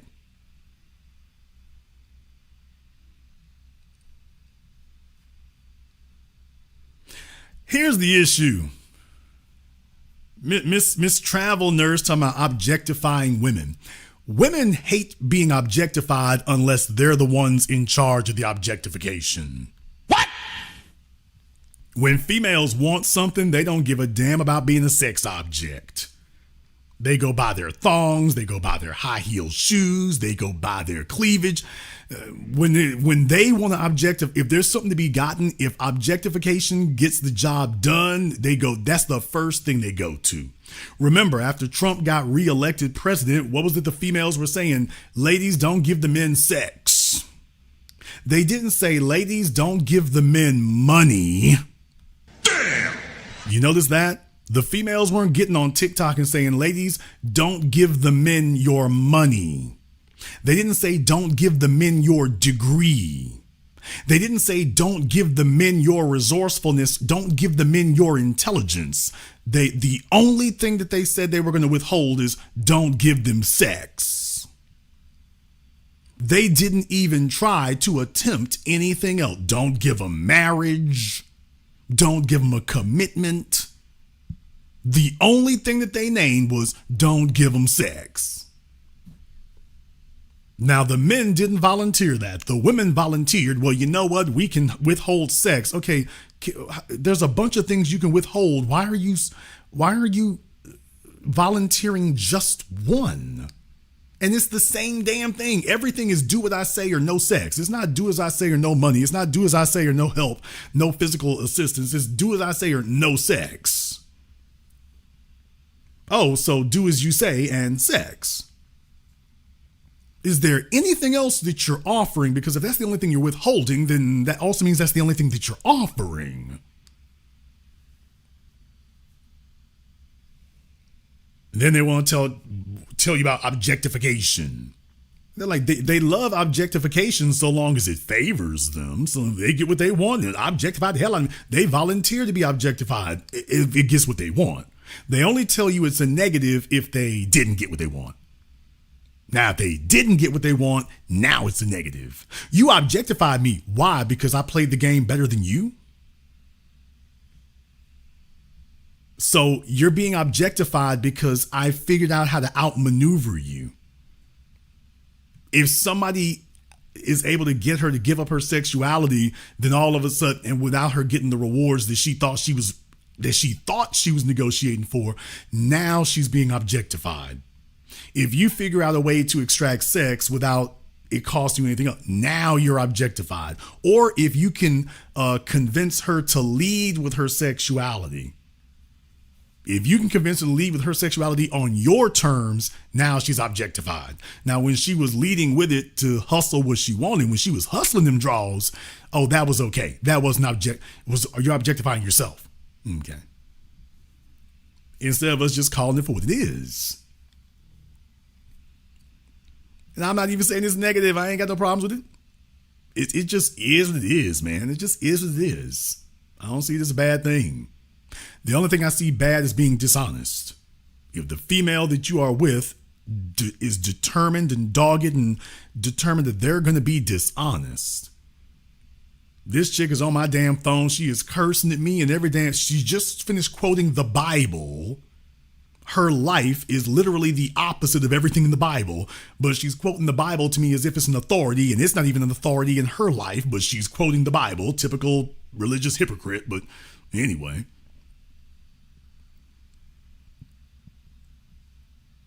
Her life is a literal refutation of the Bible, but she's telling me about the Bible. It's like, okay, well, treat me as if I adhere to the Bible, even though my life tells you I don't.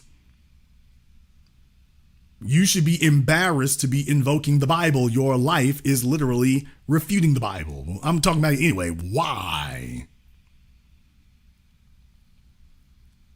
No, she's not just a 42-year-old single mom. She's a 42-year-old profane, slutty, loudmouth, foul-mouthed single mom. That's the thing.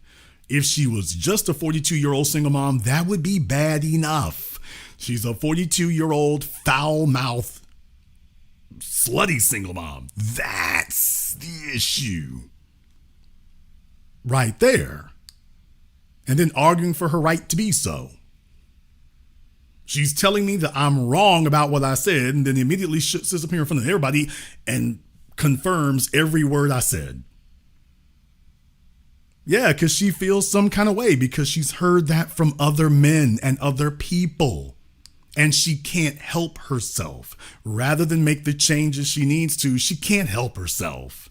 So she keeps stumbling and falling over her own damn feet and doing the same damn thing over and over again. And she wants to believe she'll get different results. And she can, by the way, and one more thing, and she can. Don't worry, Willie James is out there somewhere. What? Willie James is out there. You're 42 years old, so there's a 60-year-old nigga out there somewhere ready to give up that pension. So he can have easy access to that size 16, wore out, overused, run through draws. There's a 60-year-old out there somewhere who's on his last leg. He ready to drop it off. There's some 60-year-old out the game, walking embarrassment, who's willing to sit up here and share his resources as he limps off into the sunset.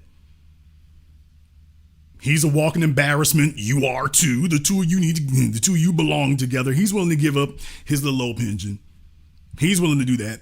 What he's not willing to do is do any more work. Now, what he's not going to do is double his income. He's not going to elevate your life. You can join him at wherever he is, but what he's not doing is going to double. He's not going to collect a pension and get back out here and go make another 6 figures or something else so you can sit up here and go get that Maybach you always wanted. Now, that's what he won't be doing. But there's a 60-year-old Willie James out here. He's retired from the city. He's retired from the military. He's retired from the state. He's retired from the Department of Corrections. There's a Willie James out here somewhere to do that, though. He ready to do it for you. He ready to do it for you. Willie James, Bobby Lee. There's one out there. He's not too discriminating. He's okay with somebody's leftovers. He's just looking for some company. This nigga is not discriminating. He's just looking for some company. He's okay taking care of all them bastard kids you had. He's okay looking at your damn stretch marks that you acquired with other men. He's okay with that. Because he getting his little pension, that's it. He's all right.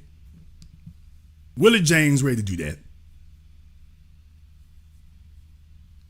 Because for him, you're young. You're 42 years old and run the hell through like NASCAR. But for him, you're the young chick. He's 60, you the little young thing. You the little young thing. So yes, you can be a 42-year-old single mom, and yeah, you do have options. The 60-year-old dude, the old wore-out guy, the little disabled fella, the little short guy, the little weird comic book nerd. He's going to have to be older than you, though. So, because anybody else around your age, he's like, oh, hell, I still got options. But the fella who, he got the disability thing, he got the bad knee. That guy right there, his best days are behind him. He ain't building nothing. He's certainly not going to do any extra work for you. So there is no upgrade. It's just, it's all over here. So what you will get is a fellow who's willing to share the pension. That's what a 42-year-old single mom can get. You will still have to work. What? Oh, yeah. One more thing. And you will still have to work. Now, what you can't do is retire. He's retired. You can't. So, yes, ma'am, 42-year-old single mom, you better remember, you have to keep traveling. What you will not be able to do is sit down. You won't be able to do that, so you will have to keep traveling. That you will have to do. But, yeah, you can do that. You can do that. You sure can. There's a fellow out there waiting for you. He's waiting for you down there at the commissary. He's waiting for you down there at the bingo hall. He's waiting for you down there at the library. He's waiting for you down there at the 50 and older club. He's waiting for you down there.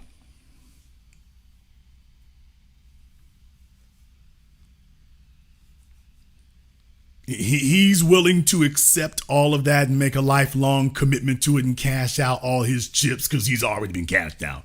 Somebody said factor him in the pause. Okay. Yeah, he's not going to get to have any kids. He gets to grab you at 42. He doesn't get to have any kids of his own. But then again, them kind of niggas don't want that really. But he's willing to take care. He's willing to shoulder somebody else's kids and can't even have any of his own. So it's just, his money doesn't matter to him. His money don't matter to him. So, yeah. But then that's why she's talking like that. Make this your work. Okay. The nigga is a laughing stock, but okay. Yeah, they'll never give you a checkup on that. They'll never come back and give you a checkup on that so you can see how things are elevating. That's not going to happen. She qualifies for a longshoreman. A longshoreman to tiptoe through. Look, some fellows who have lived on ships with a bunch of men and ain't no women. Damn! If a fella been living around a bunch of dudes for like 20 years, he sees that like getting out of prison, boy. It's just, he'll take anything and take him. Don't have a fellow who's had a job where he just spends all his time around a bunch of men, because that's like doing a prison bid. That's like being in prison for 20 years. Like, there are men who serve in the military, but then there are men who serve in the special forces. Now, the guys who are just infantrymen, no insult, no offense, fellas, but you just infantry. Then you got some guys who might be specialists, that's one thing. But like, you know, SEAL Team 6 and JSOC and the Rangers, you know, these special forces people who that's all they do is eat, drink, sleep, and breathe it. And they could be gone for years. They spend the majority of their time around nothing but a bunch of men. It's like, oh, by the time he get out, oh, he ready for, that's it. Whatever the hell take him, he's so glad he came out of it alive. He's sitting there built like a WWE wrestler, but he got Honey Boo Boo in his arm, you know. It's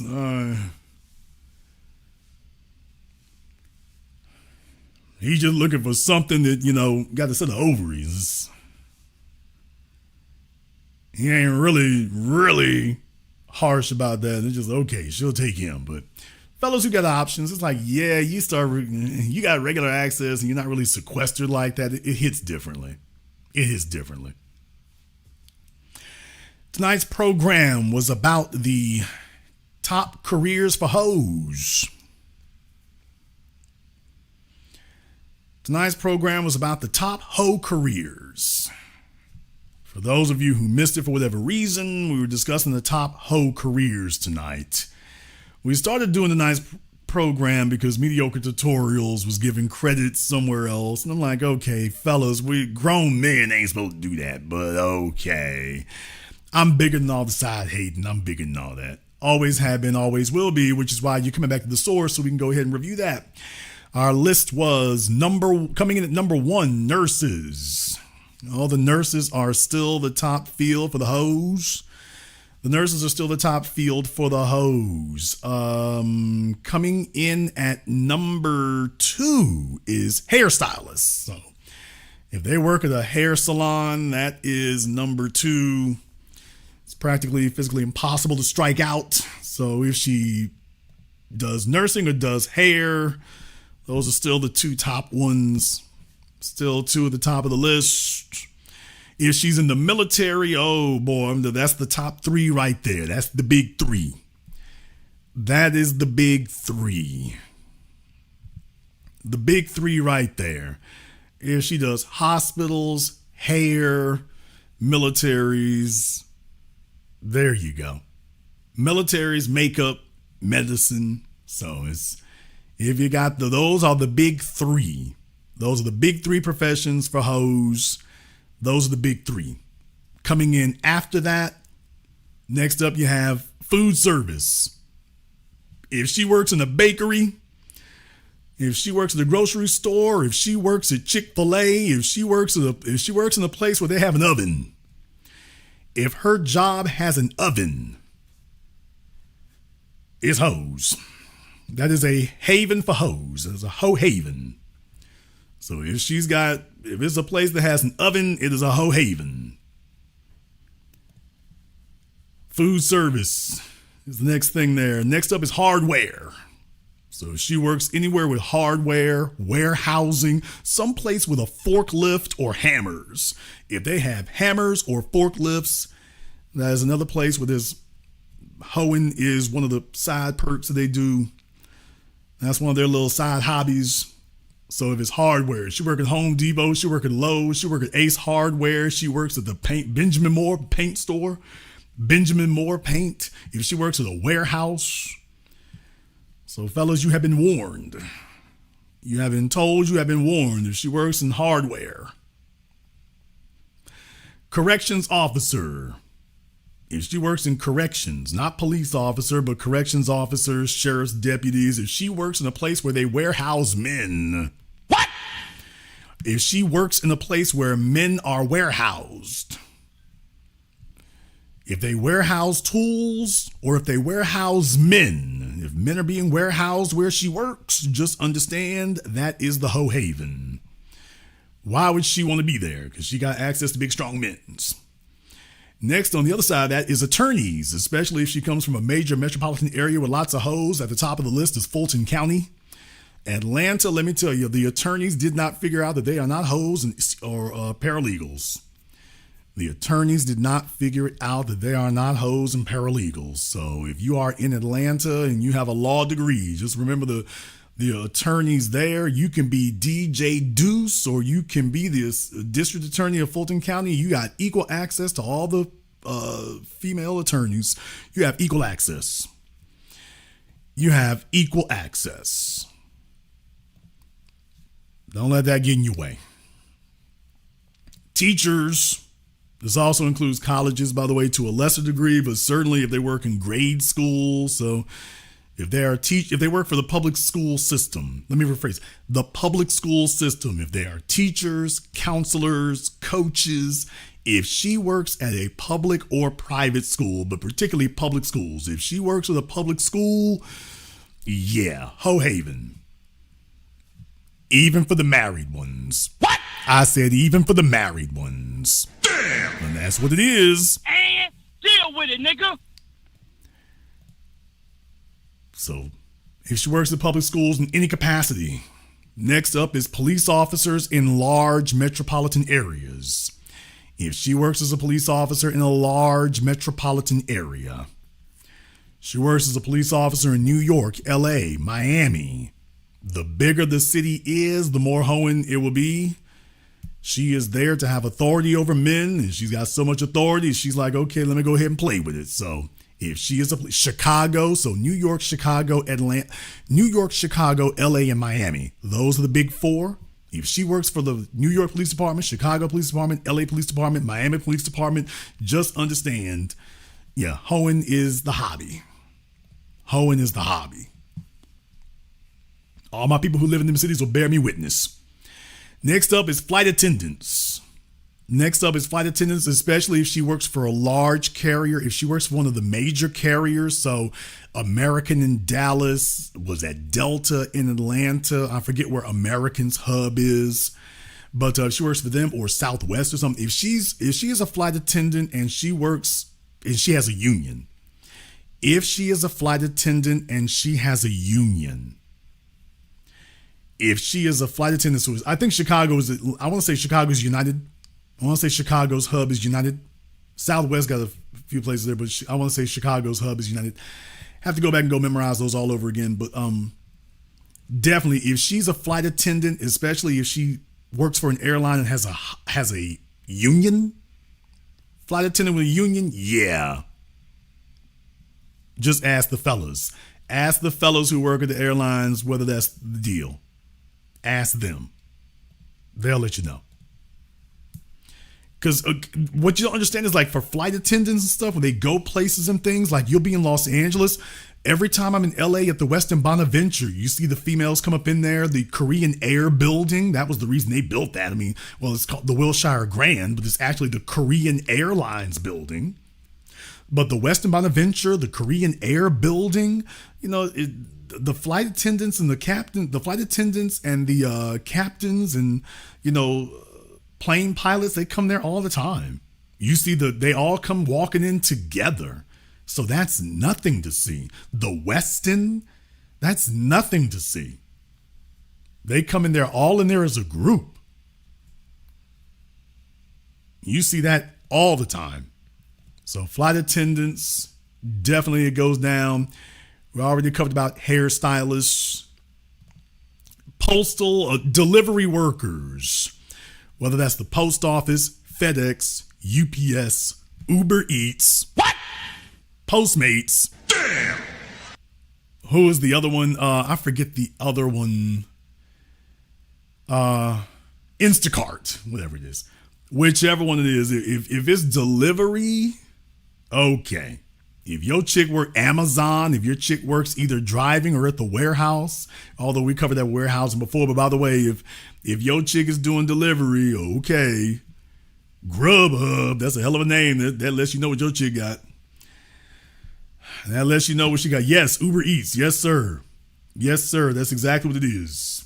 That's exactly what it is. T. Orlando said, what? T. Orlando said, what? So, yeah, like I say, if it's delivery, that's right. If it's delivery, it might be Domahos. So if there's delivery involved, if it's the post office, FedEx, DHL, UPS, Uber Eats, Instacart, Grubhub, Postmates, you name it. If there's delivery involved, there is hoeing on the side. Jason, you hurting a whole lot of feelings here tonight. Just in time for the New Year's. Just in time for the new year. Oh, Jason ain't done yet. And then comes truck drivers. You got a female truck driver. Now, all female truck drivers are not ugly. All of them are not, but just understand, if your chick is not, she is new to attention, and she getting plenty of it. It takes a special type of female to be able to hang out at a truck stop. If your female is able to hang out at a truck stop on a regular basis, your chick can hang out at a truck stop on a regular basis, don't you know you got a problem?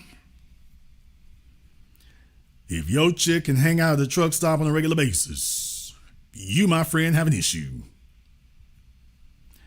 You, my friend, got a problem. So just understand, if she can hang out at Pilots or Flying J and she's cool, man, do I have to tell you there's an issue, brother? She likes the solitude, Jason. Okay. All right. Now, you don't trust the men who like to do that. My male truck drivers, you don't trust the men who like to do that. But you'll have a female sit here and tell you that, you be nodding your head. Don't sit around with that right there. You're not getting it right. You was just judgmental, Jason. You was just judgmental. You be judging things. All right. Look, some of these fellas going to have to find out the hard damn way. All I'm doing is giving you the heads up. We did tonight's program. I think we got a pretty comprehensive list tonight. If you listened for the last 3.5 hours, I think you've gotten a pretty comprehensive list tonight.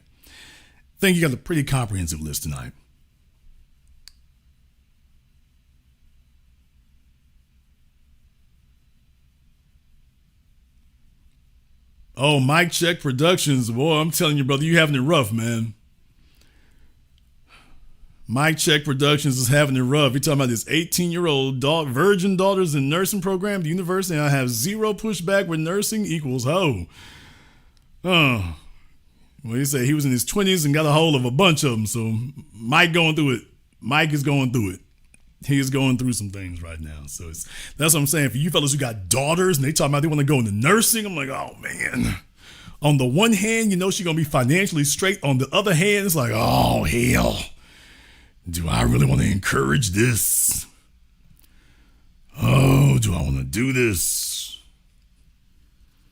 On the one hand, you want her to have a solid future. On the other hand, you know what's going to happen. She's talking about going to work at one of these hospitals. Daddy, I'm going to Columbia. Daddy, I'm going to Presbyterian. Daddy, I'm going to Johns Hopkins. You're like, oh, man. Oh, man. You might as well have said Epstein Island. She's going with the freak off physician. What? She's going with Dr. Diddy. Damn. She's going with Dr. Diddy and the freak off physician. And that's where your daughter gonna be at.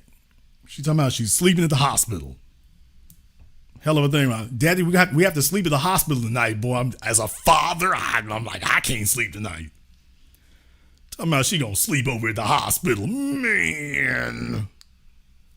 Okay. As soon as she sleep over at the hospital, now she telling you she wants to transfer from the hospital she at. She don't want to work. She spent all that time trying to get there to work at that hospital. Then she does a sleepover at the hospital. Now she doesn't want to work there anymore. Now she wants to go move to a new hospital. Now she wants to leave. Did all that work to get there.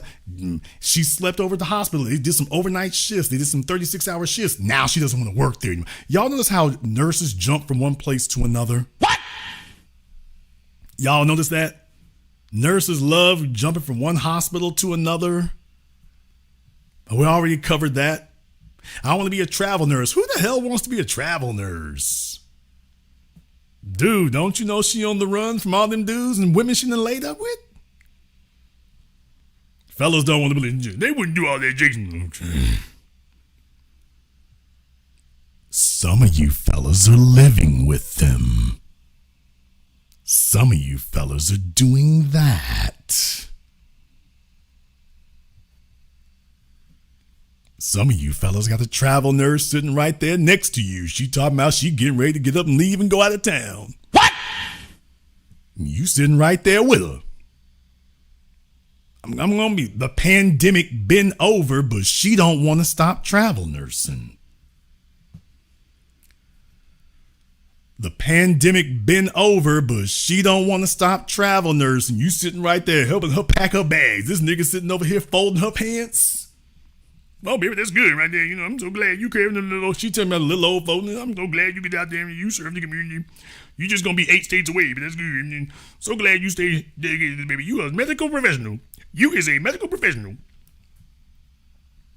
That damn old Jason Black, he just cynical and jaded. That's why niggas like him, that's why he ain't married. That's the problem with Jason. He don't know what a real relationship require right there. He don't get that right. Oh, baby, let me go ahead and get them socks for you right there. Let me put your socks up in there. Got niggas right now, listen to me right now. He got a travel nurse next to him. She getting ready to be gone for 3 weeks. You don't hear from her but by text once a day.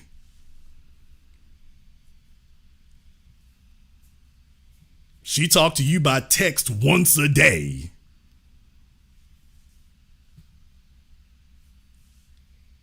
Ain't nothing wrong though. Everything's fine. She gonna be gone for 3 weeks. She talked to him by text once a day, but he's that's the right there, James right there. That probably nigga like you always be talking to you there. He's sitting right there watching it happen. She ain't gonna do that with me. Nigga, please.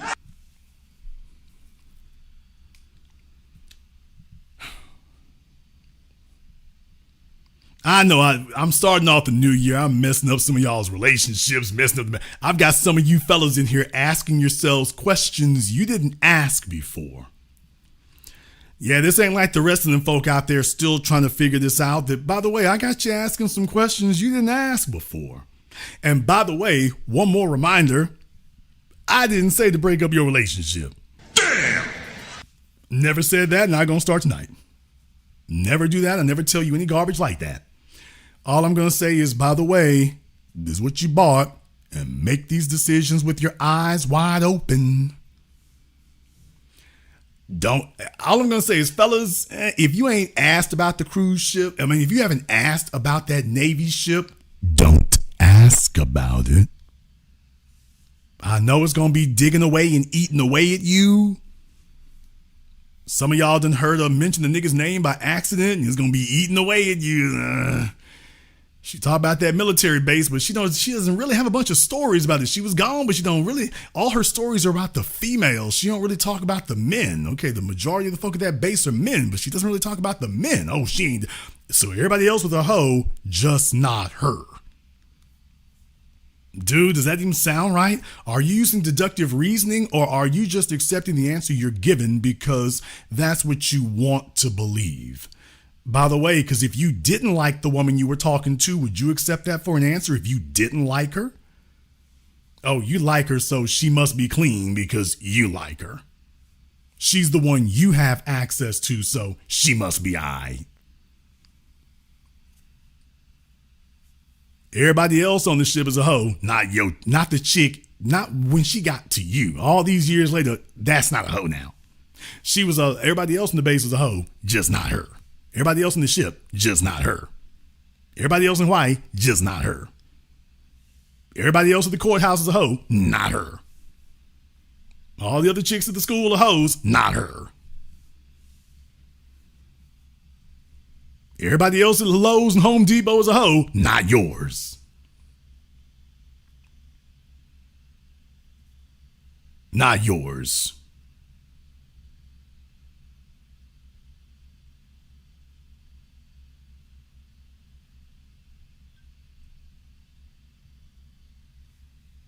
Keep that in mind.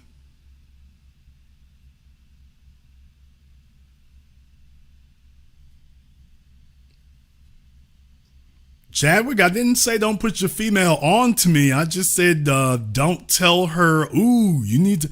Jason's the authority on this, so don't do that. But I will say one thing. If she reacts to listening to me the way that nurse did earlier tonight, that tells you about the woman you with. You certainly should let her go ahead and ear hustle.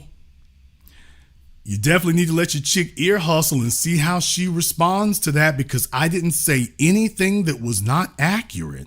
So if she has a volatile negative reaction to something that she will tell you that nothing he said was fact, she can't name a single thing that was factually inaccurate. Oh man, need to have them damn alarm bells going off. Everything I said is true, but she's still upset.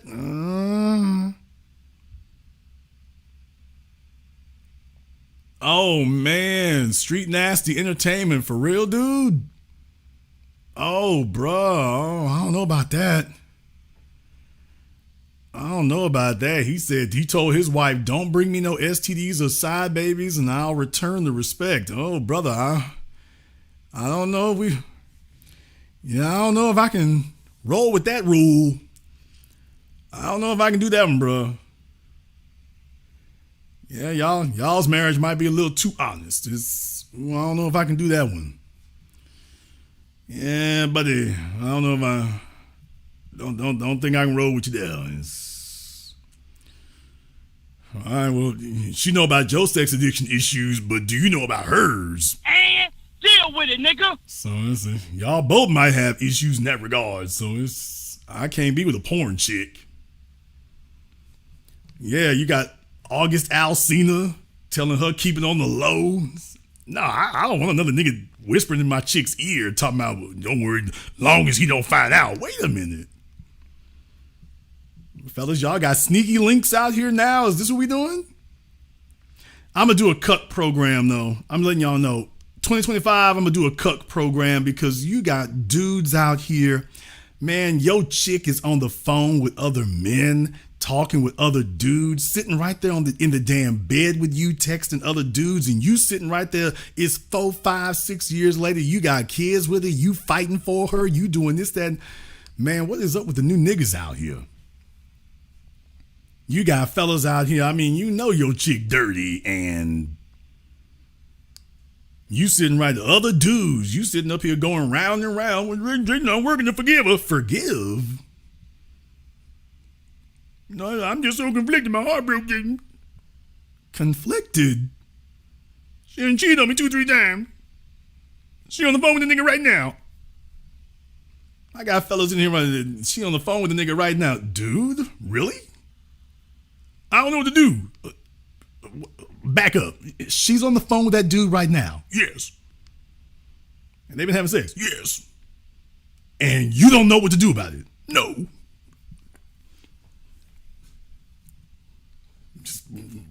This where we at? This where we at? We got fellas out here right now. I mean, the cuck thing is for real. Generation cuck is out of control right now. So many fellas. There are fellas out here who just so desperate to have something. They sitting up here sharing broads. He's all conflicted. She be yelling out other niggas' names.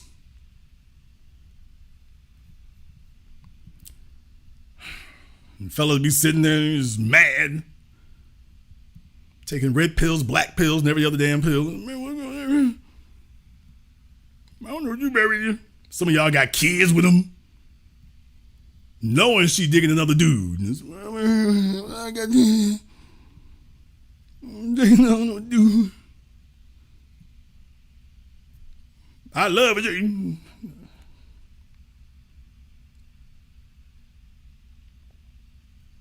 How you love a chick? She smell like another nigga's Old Spice. What? How you doing that? Some of you fellas, you come home is another nigga's sock in the dryer. Damn. Oh, I'm hurting feelings tonight. No, I'm going into some extra details. I'm trying to hurt some feelings. Some of you fellas didn't come home and whatnot. You found there's an extra sock. There's an extra sock in the dryer. You sitting there taking the clothes out. There's a sock you don't recognize. You know what your socks look like. You know what hers look like. Wait a minute. There's a 13th sock. There's a 13th sock.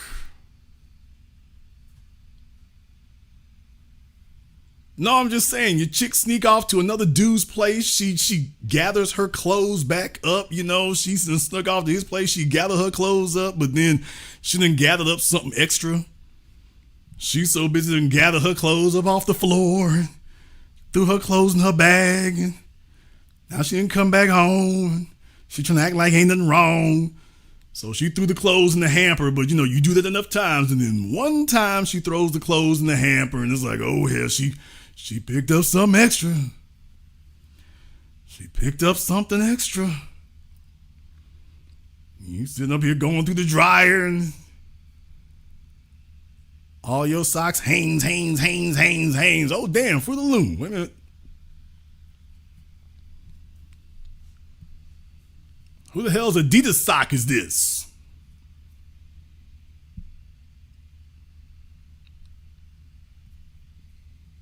Going to the dryer, it's like, wait a minute, I ain't got no Adidas socks. Okay. So when you fellas found that, is still trying to rationalize that to yourself, so. Trying to rationalize that to yourself. Somebody asked, am I hiring a personal assistant? You're available. Is that Lil Nas X? Damn! Y'all, is that Lil Nas X asking if I need an assistant? Nigga, please. I hope that's not Frank Ocean. Jason, you got a nice baritone. Are you hiring a personal assistant? I'm just checking if that's Lil Nas X. I don't know if it is.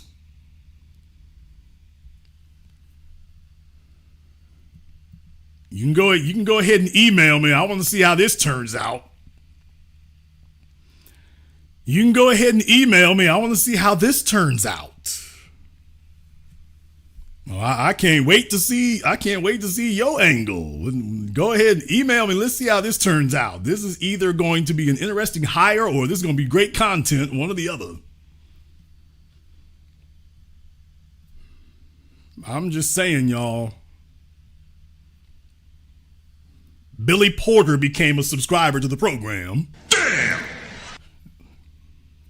You got a nice baritone. You need an assistant. You need some help. You got a nice baritone, brother. Do you need some help? I heard you need a personal assistant. You need somebody to do your drawers, Jason, and your socks and drawers, and you was talking about socks. And I can take care of that for you too, Jason. So I need details. I need details because just in case one of Diddy's ex-employees, just in case one of the fellas who used to be able to roll with the freak off he's looking for work out here. You never know when one of the ex-freak off dudes is looking for work. Yeah, cause Diddy gonna be gone for a minute. I'm like, oh hell, Diddy ain't gonna be back for a minute. Let me see if Jason needs some extra help.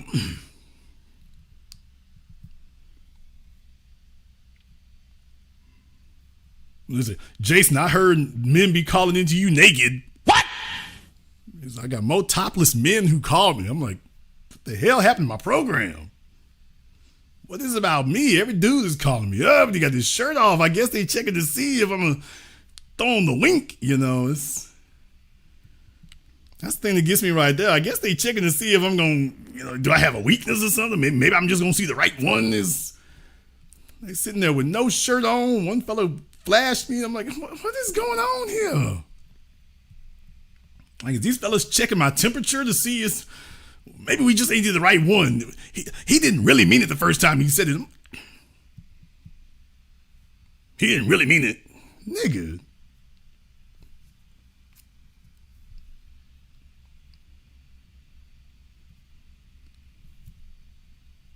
Some of them have like do-rags on and stuff. I'm like, okay, this like some of that West Coast porn. I'm like, I'm just letting niggas know. By the way, I ain't never called another nigga before shirtless. I've never done that in my life. I have never been so comfortable in my home I felt like I could call another human being with my shirt off. And just that's never happened to me. The women all got their shirts on. The men are all calling me topless. So it's just, I don't know, y'all. I'm just one of them last generation niggas. Y'all know them niggas from the last decade, them out of style niggas. I guess I'm just one of them. It's just the used to be fly niggas. I'm one of the used to be fly niggas. I guess. It's just, I call people with my shirt on. I wear shoes when I go out in public. I don't go out in public in my pajamas. And that's a used to be fly nigga. You know, we used to be fly. I wear my pants with a belt. I wear shoes, not pajamas. I talk on the phone and I'm wearing a shirt while I'm on the phone. Can't nobody see you. Why you got a shirt on? Can't nobody see you. Okay.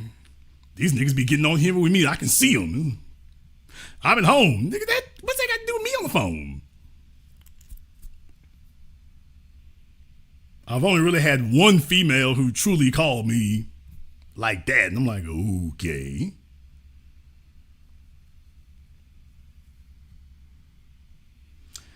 So anyway, we'll see how that goes there. Okay. Brief reminder here, like I say, I am going to be having a prize for that. So right now, so far, I have acquired I'm looking for a nigga what? Can we do better than nigga what? So we're looking for something a little bit better.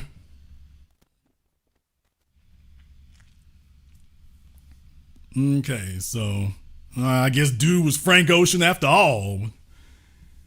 Okay. Dude wanted to see if I need a male personal assistant. I'm going to see if I can find somebody here I don't like.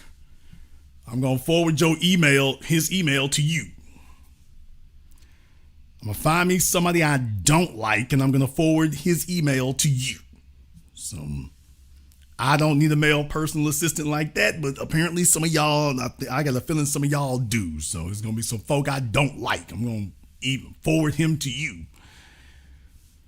Let him know. You can help them all you want to. All right, so I'm looking for a nigga what? I want us to try to do a little bit better than nigga what? Looking for something with some hood attitude on it. Nigga, please. And that's more like it, but looking for a nigga what? I'm looking for a hoe please, and I'm looking for a get off my phone. So if you think you can give me the best, raunchiest, attitudinal, noteworthy version of it, you got some passion for me, go ahead and email me at handlethebusiness@yahoo.com. I'm going to give $25 to all those that I actually use and keep. So that'll be available for you there as well. We'll go ahead and bring in the new year for that. We're going to go ahead and wrap things up here tonight. I want to thank everyone, and I do mean everybody who's contributed to tonight's program on PayPal, Super Chat, Venmo, SB Anwar Williams, Erwin Davis, Ivy the Great, T. Orlando, Timbo, Mike Check, going through some things, Charles Crispy, everybody else here. Thank you very much for your support here tonight. If you are new here to the business, welcome to the program that all your favorite YouTubers love to hate watch. Click that red subscribe button, click that yellow notification bell, join us each and every time that we are here. If you have not been to our website, our Patreon, the link is in the description. We do it every Saturday at 12 noon Central Time. You are more than welcome to join us there as well. Last week.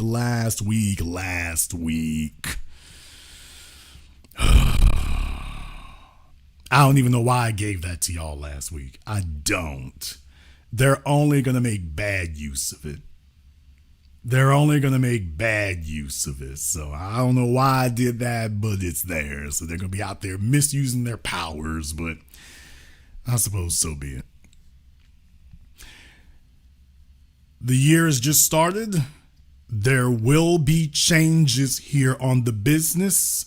And number one, don't be surprised if I surprise you. But number two, don't be surprised if you surprise everyone else.